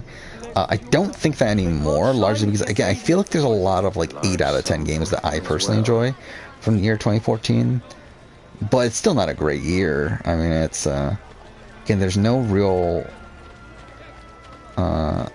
true heavy hitter there. Wait, what is going on? Wait, I'm so confused. What am I doing? Forgive me for asking, but the insignia on this chest... Whatever. I'm barely paying attention to the game. Yeah, 2017 is such a great year. I mean, again, like, I have the list in front of me of games from 2017. Again, that I've personally played. Again, like, obviously there's games like Breath of the Wild, Mario Odyssey, stuff like that. I haven't played. But, again, this list isn't accurate anymore. This list was made a long time ago. But, again, you have Horizon Zero Dawn, you have Persona 5. AC Origins is a game that I always really attach to. You have Nier Automata, you have Uncharted Lost Legacy, you have Hellblade, you have Yakuza Kiwami, you have Gravity Rush 2, you have Resident Evil 7, you have South Park Fractured But Whole. Technically in America you have Yakuza 0. Wait, what am I doing? Again, I have no clue what I'm doing in the game. Oh, that is oh, that's why that... Okay, I'm a fucking idiot. That is Duccio. I forgot that that's the... They do that in this game. They fucking put Duccio on the map as a target. I completely forgot about that until now.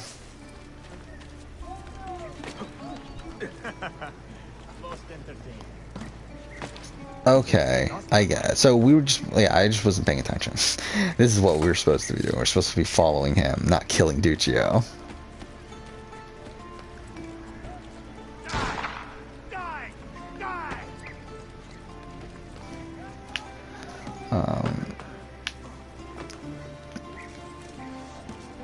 yeah, a lot of really great games from 2017. And I like Mass Effect Andromeda too, so that's something too. I know a lot of people hate Mass Effect Andromeda, and like to be fair, it's not nearly as good as the other Mass Effect games. Like it's clearly a tier below them. Actually, probably multiple tiers below them. But I do get a lot of enjoyment on Mass Effect Andromeda. Actually, that was one of the first videos when I started the channel. Like that was going to be one of the first videos I ever made. I was thinking about doing a video on why Mass Effect Andromeda is underrated. Obviously never did it, and like to be honest, I don't know how underrated it really is. But, like, I think at this point, I think at the time I thought of it as like a game that like many people don't like but should like. I think now I've come to grips with the fact that it isn't a good game. It's just a game that I personally enjoy. Like it's more so a guilty pleasure than it is like than I actually think of it as a genuinely good game.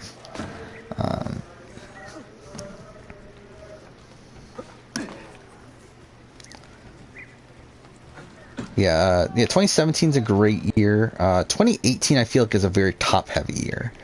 Like 2018 is like a good year. Like it's good enough. Like I'm good enough. It's like a good year, but it's like I feel like it has some games that like really outclass. Again, God of War and Red Dead 2 for me are like way above everything else. And then after that you have like Spider-Man, you have Detroit. Again, good games. Oh, fuck off. Okay, well that was perfect. But yeah, I think like it's a super top heavy year though.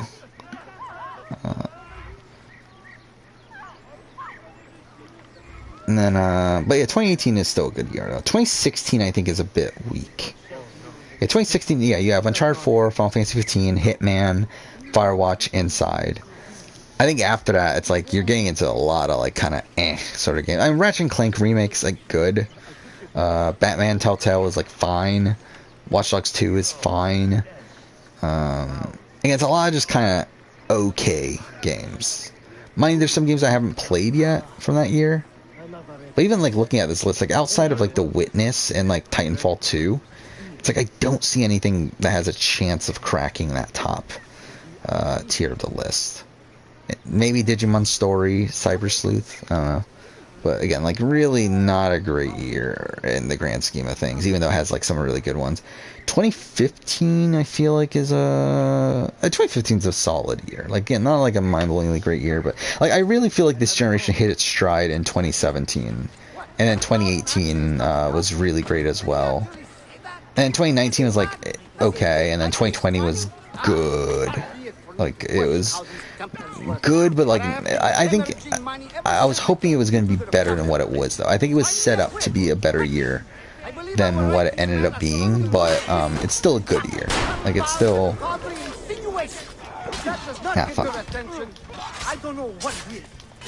Like obviously Cyberpunk ended up being a disappointment.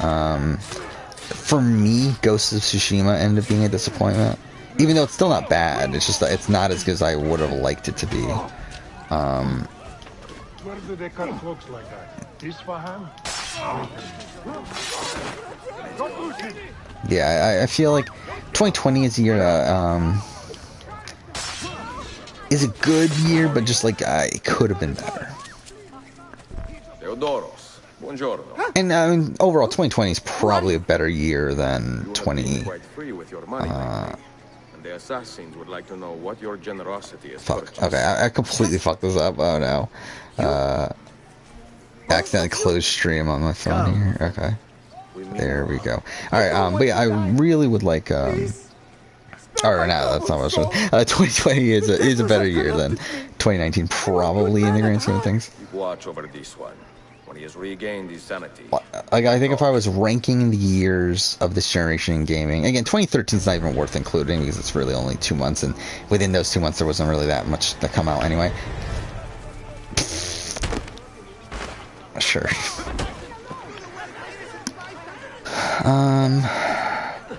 Well, we're right next to this. We might as well buy it. Again, we haven't been renovating the city like I should. Oh, fuck, that costs a lot. I didn't realize it cost that much. But, yeah, I think the ranking of the years, I think it's, what, 2017, 2018, 2020? And And then at that point, like, to be honest, it really doesn't matter that much, does it? I think it's probably. Oh wait, it already has. Okay, yeah, we're fine. I think to be honest, the bottom for me is probably 2016. I just feel like very little of what interests me came out 2016. If only Alfunda could see this. And then I think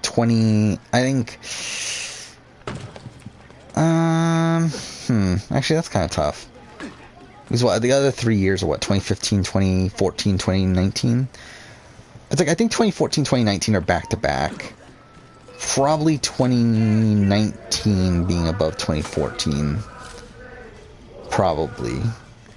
I think the question is 2015 better or worse? I think the instinct is to go better, but I don't think it's like a locked-in thing. I think it definitely could be worse.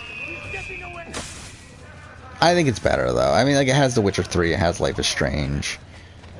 Again, after that, you kind of have a lot of, like, but I think those two games alone are already enough to probably put it above most of those other years.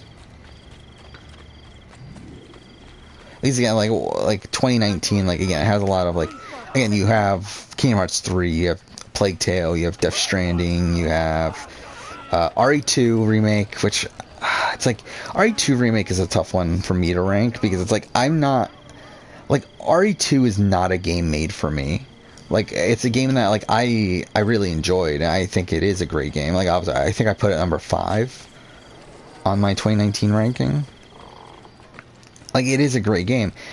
But it's like, I fully understand that, like, I think it is a perfect game. Like, I think Resident Evil 2 is the best game of 2019 in terms of how it's constructed, in terms of again, how it plays, in terms of like historical precedent too, like in terms of like how important it's going to be to the gaming media moving forward.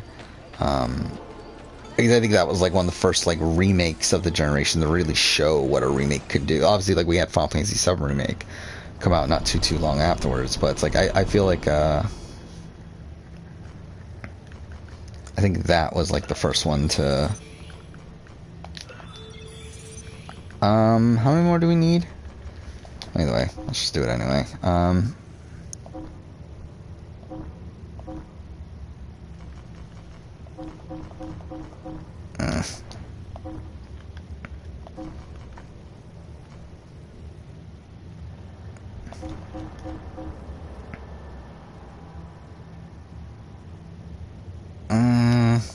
Wait, let's do this and just 3 of them, I think.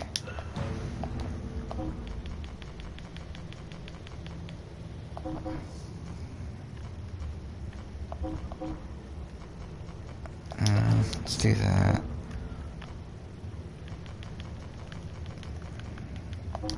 No, that's not good enough.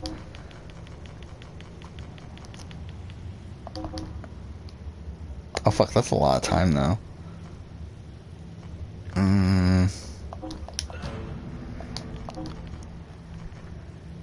No, there's no way they're gonna be able to do this, yeah. Oh, still, they can't even do that. Even that's only 98. Fuck it, whatever, who gives a shit? Alright, yeah, so, I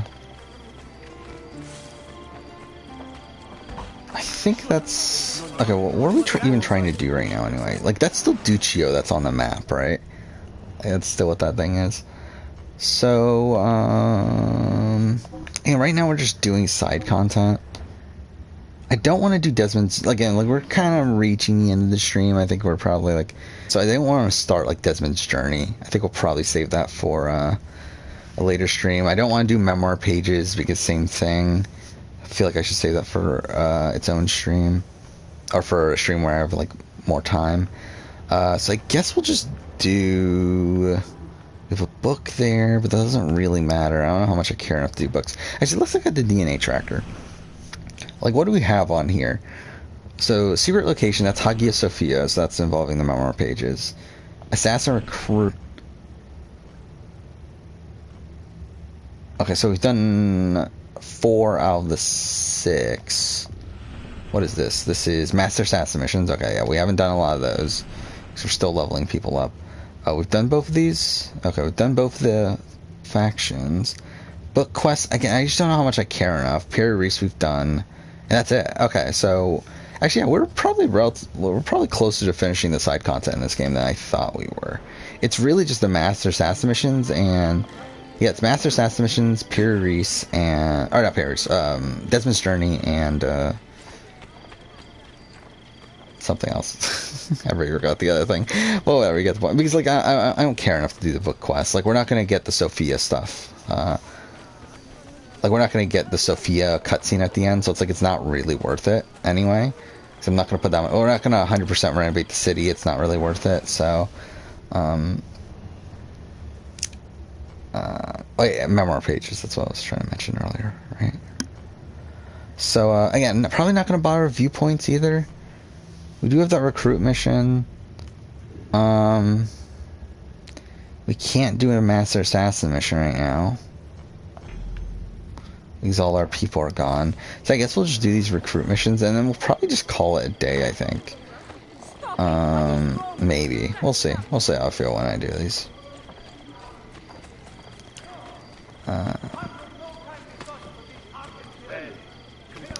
Yeah, 2021 is shaping up to be kind of an interesting year here. Obviously, this is a very transitional year for gaming, where we have yeah, it's like so many of the games that are coming out this year are cross-gen, and like that's the weird thing about this generation as a whole, is that like everything is cross-gen pretty much. Like there's very few exclusives to next-gen consoles. Really, the only one so far of note is Returnal. And really, like PS5 is the only console that will have exclusives, because like we already got confirmation that Xbox is making everything cross-gen, right? So it's like PS5 is the only console that's gonna make exclusives, and like as of right now, all we know is Returnal, and I guess Ratchet and Clank's coming up. That was funny. The NPC like echoed. What? Oh, fuck off. Well, you know what, just kill me. I don't care. I'm not gonna bother fighting my way back from that. I should go to a fucking blacksmith. Why have I not gone to a blacksmith? Whatever. Oh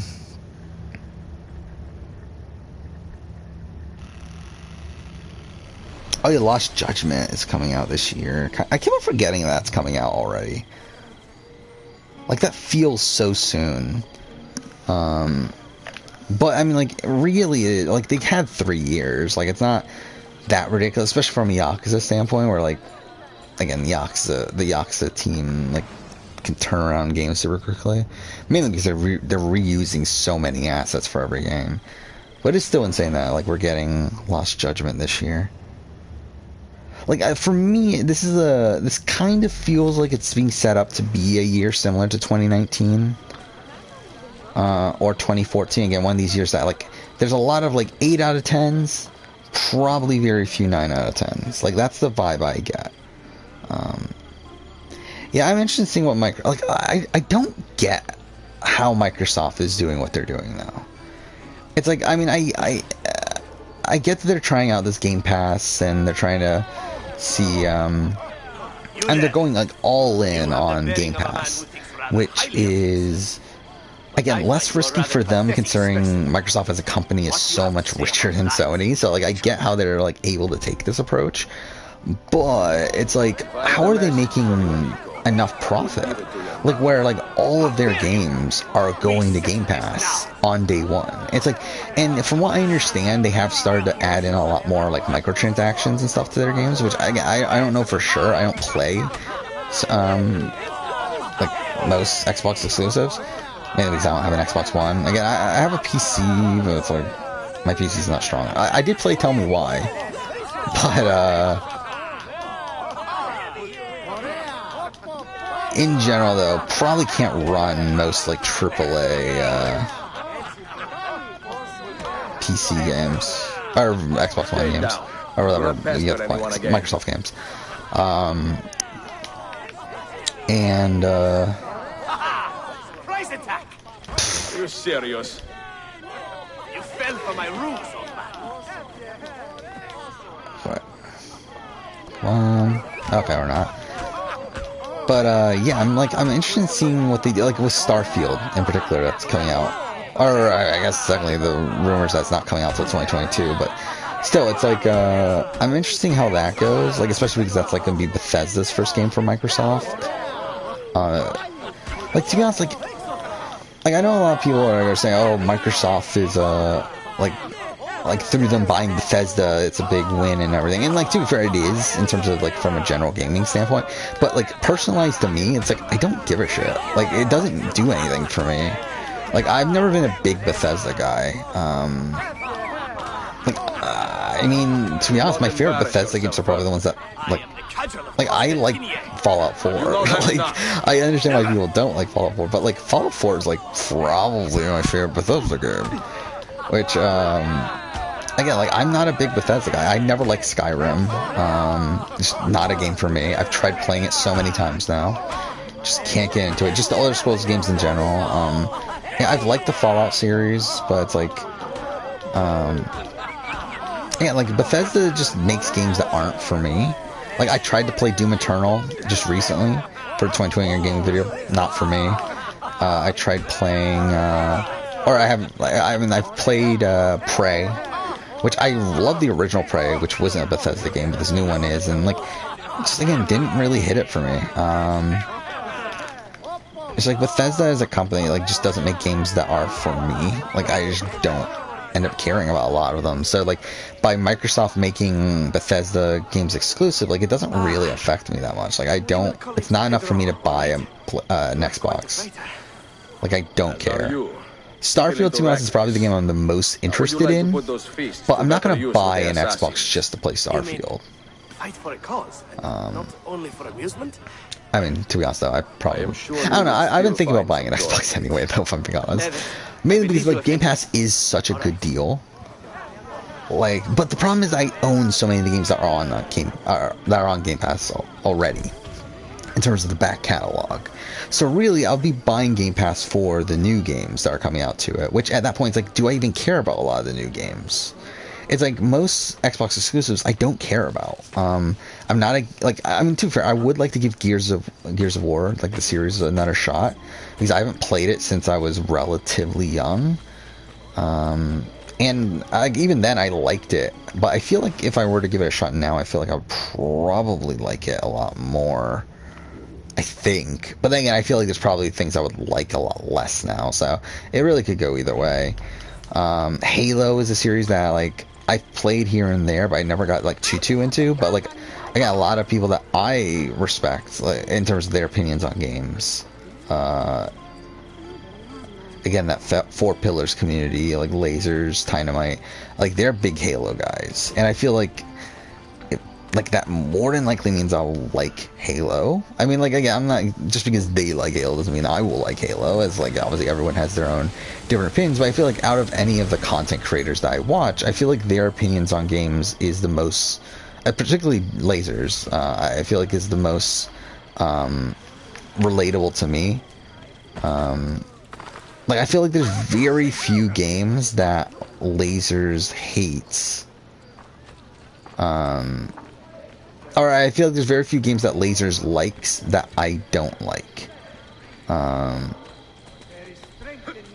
feel like when it comes to hates, I feel like he probably has more strong opinions on certain games than I do. Like, you know, like, as much as I don't like Odyssey, I completely, like, I don't like Odyssey, obviously. Assassin's Creed Odyssey. It's still not like the worst game I've ever played. Like the way he talks about it is obviously like as if it's the worst game he's ever played. Which, like, for me, it's like it's bad, and it's especially bad in comparison to the rest of the Assassin's Creed series. Like as a piece of Assassin's Creed media, but it's like overall as a game, like there's much worse games. Like, I mean, when I look at like the 2020 year in gaming video, which I guess I'll spoil this right away. I did play Fast and Furious Crossroads for some reason. I got it for really, really cheap, and I thought it'd be like a fun game to like pop in and like play as like a joke, like as a like this is so bad that it's good. But it turns out it's not even so bad it's good. It's just straight up fucking boring, and like that's a worse game than AC or AC Odyssey.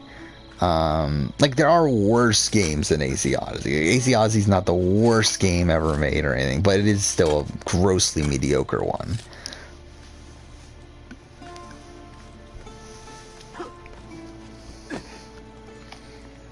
Alright,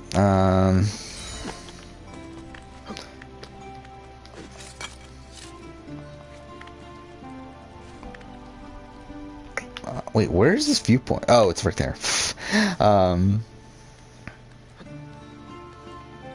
Yeah, I feel like he's probably the content creator that I like have the most similar opinions to. And I also feel like just in terms of like background, in terms of games, like we have very similar backgrounds and outlooks on games.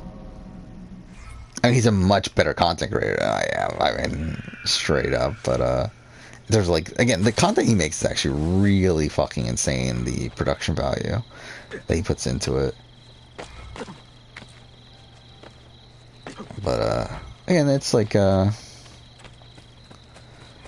at the end of the day, like, to be honest, I'm not even like, but like, I'm not even trying to match that. Like, I purposely don't try to match that. Like, I purposely like make my content in terms of the general content. Like, I make it so formulaic and so generic on purpose. Mainly because like I feel like if I were to try to make something of that quality, like it would just come off as an imitation, or come off as just something that's, again, simply just not as good. So at that point, it's like, again, I might as well just do it my way.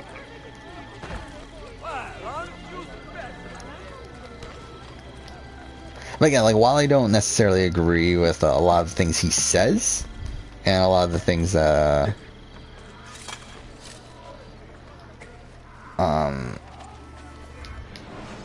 yeah, I don't agree with a lot of the things that he says. I do feel like, just in terms of my taste in gaming, it is very similar to his.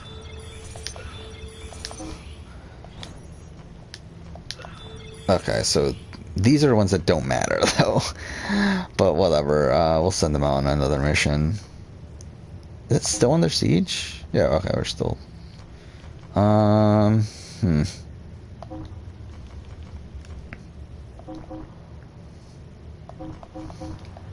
I don't even know if that's not even fucking worth that. I don't even know why I'm doing that. I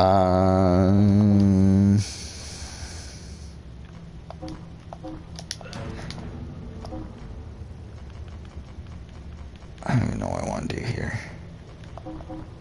Whatever.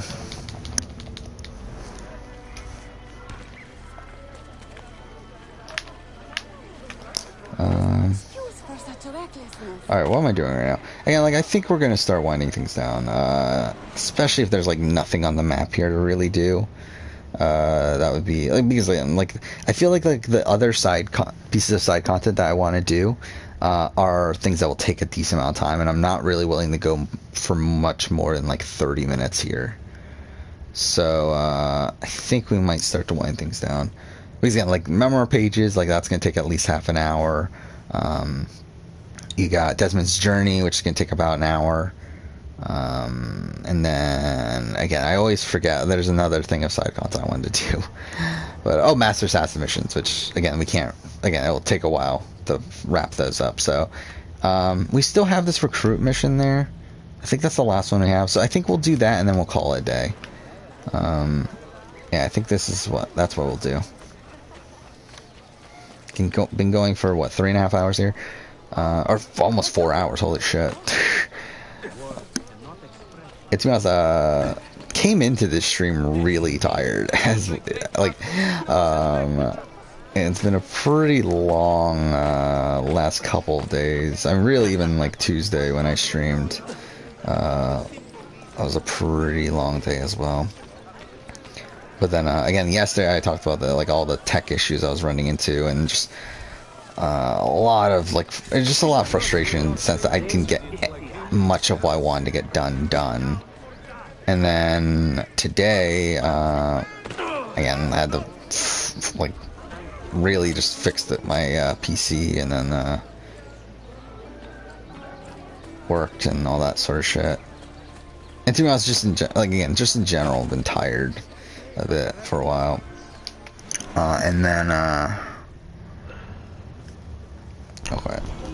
okay, so who are you? It's just stuck in my fucking head. Yeah, are we ever gonna play Valhalla on stream? I think that's the question. I said I wouldn't, but to be honest, we probably will at some point. I'm sure I will, actually. Oh, fuck. Oh, I mean, that's 100%. Yeah, why not? Ah, shit. Not what I meant to do. It probably, I mean, it won't be for a while, though. I can guarantee you that, but I'm sure it will at some point. Because I wouldn't be opposed to doing a Assassin's Creed marathon. I kind of done, I mean, but then again, it's like, do I really want to play Odyssey again?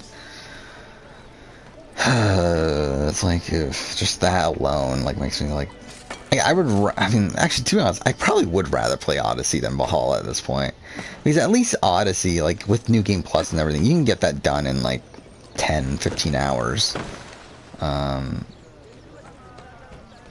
Valhalla, no matter how you play it now, like, that's at least 30 hours. Again, like, not going full speed run and everything. Again, me rushing through the game, my last playthrough, for a story arc ranking, like, that still took me 30 hours, so it's like, yeah, that's, I mean, I just couldn't fucking do it anymore.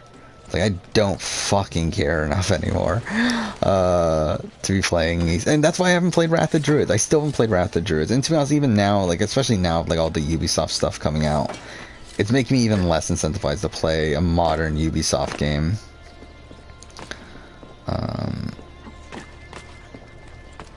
Like, to be honest, I've thought about scrapping that video just entirely, the DLC ranking, or the DLC, reviews. The only reason I haven't fully scrapped it yet is because of tradition.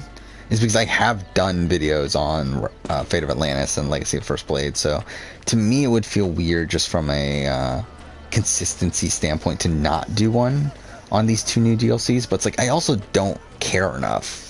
Especially Wrath of Druids, like, I don't care about playing it. Like, I really don't want to. And that's why I didn't play it when it came out, and if I do play it, I'm gonna wait until Siege of Paris comes out, because I just couldn't be bothered to play it. And there's so many other things I'd rather be playing. Like, Final Fantasy 15, I just finished. Like, I'd rather play that. I'm gonna play Mass Effect. I'd rather play Mass Effect. I just don't want to be playing Wrath of the Druids. To be honest, like, I've also thought about, like, should I just say fuck it in terms of recording and, like, just go stream it? Because obviously that would incentivize me to play it more, but also, like, it would make it a bigger pain to catalog the footage. But it's like, do I even care about Wrath of the Druids? Like, I mean, like, too, I'll probably do a DLC ranking, an updated DLC ranking for Assassin's Creed at some point. But outside of that, it's like, when the fuck am I using Wrath of the Druids footage anyway? I don't know. I probably won't, but it's definitely something that's crossed my mind. Fuck. Oh, that was perfect. Okay, cool, perfect. Yeah, I'm really starting to get tired though, so we're definitely gonna end stream in a second here. I think at this point I'm becoming kind of delirious. Fuck off.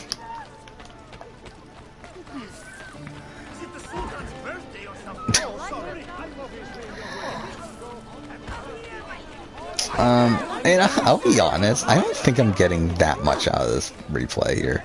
This Revelations replay. Like, I feel like, again, like, I'm too fair. Like, I don't think I was ever going to get that much out of it. Until the back portions of it. Because, like, to be fair, it's like, I know this game.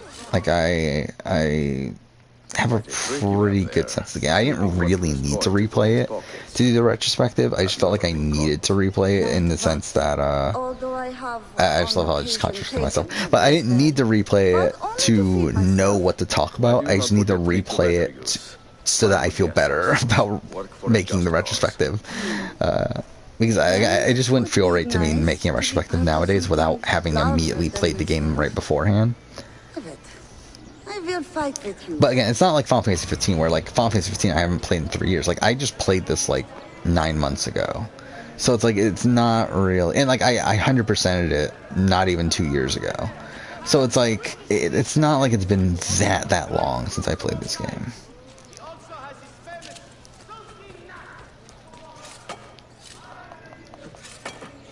There we go. I believe that's the last assassin recruit mission. So, yeah, I think we're gonna end it here. I think this is pretty good. Before we do, obviously, I kind of want to run through just like the plans moving forward. I mean, so in terms of this stream series, Revelations, I think we probably will end up having to do 3 more episodes. I think I was hoping to do it in 5. I think it's looking like 6 right now. I think we got, what do we have? We have this next episode. I think what we'll do Memoir Pages and Desmond's Journey, I think. And I think that will probably take about 2 hours to do those 2 things. And I think we'll probably do like sequence 6.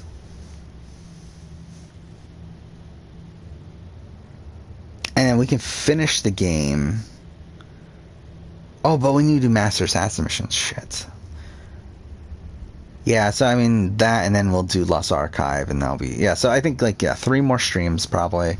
That'll probably take us to the end of next week probably. In terms of the stream schedule, again, like I'm going to be pretty busy for next few days. Again, tomorrow I want to wrap up the 2020 year in gaming video. I do have tomorrow off from work, but it's like I want to work on that, and then I'm also probably going to record the Challenge All Stars review, at least what I can of it up to this point tomorrow morning. But again, I think tomorrow I'll pretty much solely dedicate, like outside of that, just solely dedicate 2020 year gaming video. Try to get it done if I can. Saturday and Sunday I work both those days, pretty long shifts both those days. Don't really see myself doing much work for the channel, or I definitely won't stream Saturday. Sunday is a possibility, but I'm leaning towards no, especially because like I'm not gonna have time to watch BBAU. Well, actually no, there's no Sunday episode, is there? Never mind. Okay, yeah, there's no Sunday episode this week, so I don't know. It's a maybe for Sunday. Monday, again, like unless something seriously goes wrong, should be like it did yesterday, should be a guaranteed stream day. I think Monday and Wednesday should be guaranteed stream days, should be. And then Tuesday and Thursday are going to be up in the air depending on how I feel. To be honest, I wouldn't have streamed tonight if it wasn't for the fact that I didn't stream yesterday. I did not. I was not feeling great coming into this stream, but I still did end up going for almost 4 hours here, which is really insane. Did not intend on the stream being as long as it is, but either way. And yeah, I mean, I think that's kind of the schedule. I'll probably stream 3 days next week. I think that's kind of what I'm going to try to. That's kind of what I'm aiming for moving forward. I think 3 streams a week is a pretty good number. Again, Monday and Wednesday being the most secure. I think probably Thursday is the day I would like to pick as the 3rd day. Again, like I talked about this in previous stream. Once Big Brother starts, I feel like Thursday is a for sure stream day, because that's after the eviction. I mean, the problem is I work Thursdays, so I'm not going to be able to watch the eviction episode live. But it's like, do I really need to? Like, unless it's like a double eviction or something, I don't feel like I really need to. So I think we'll probably stream Thursdays and kind of talk about like the current events with Big Brother, and that'll be fun. And then obviously like Monday and Wednesday just being the more convenient days for me. Again, if something switches, we can switch the Monday stream to Sunday. We can switch the Wednesday stream to Tuesday. Again, it's not the worst thing in the world. So I think that's kind of the schedule right now, and like potentially moving forward. Yeah, in terms of games, though, it's like it's up in the air after Revelations. Again, I think Death Stranding. After that, who knows? I think we're just gonna go by ear. I think we're just gonna go by. I don't think we're really gonna set up like this massive plan of games to play all in a row. It's like I think we're just gonna go by how I feel at the time that we get around to the time of playing it. Yeah. So yeah, I think that's it. I think that's most of what I have to stay here. Again, what, 4 hours. We finished sequence 5. We did a lot of side content. Actually, way more. I think in retrospect, actually, we did way more side content than I thought we did. But yeah, I mean, that is it probably for the stream. See you guys next time.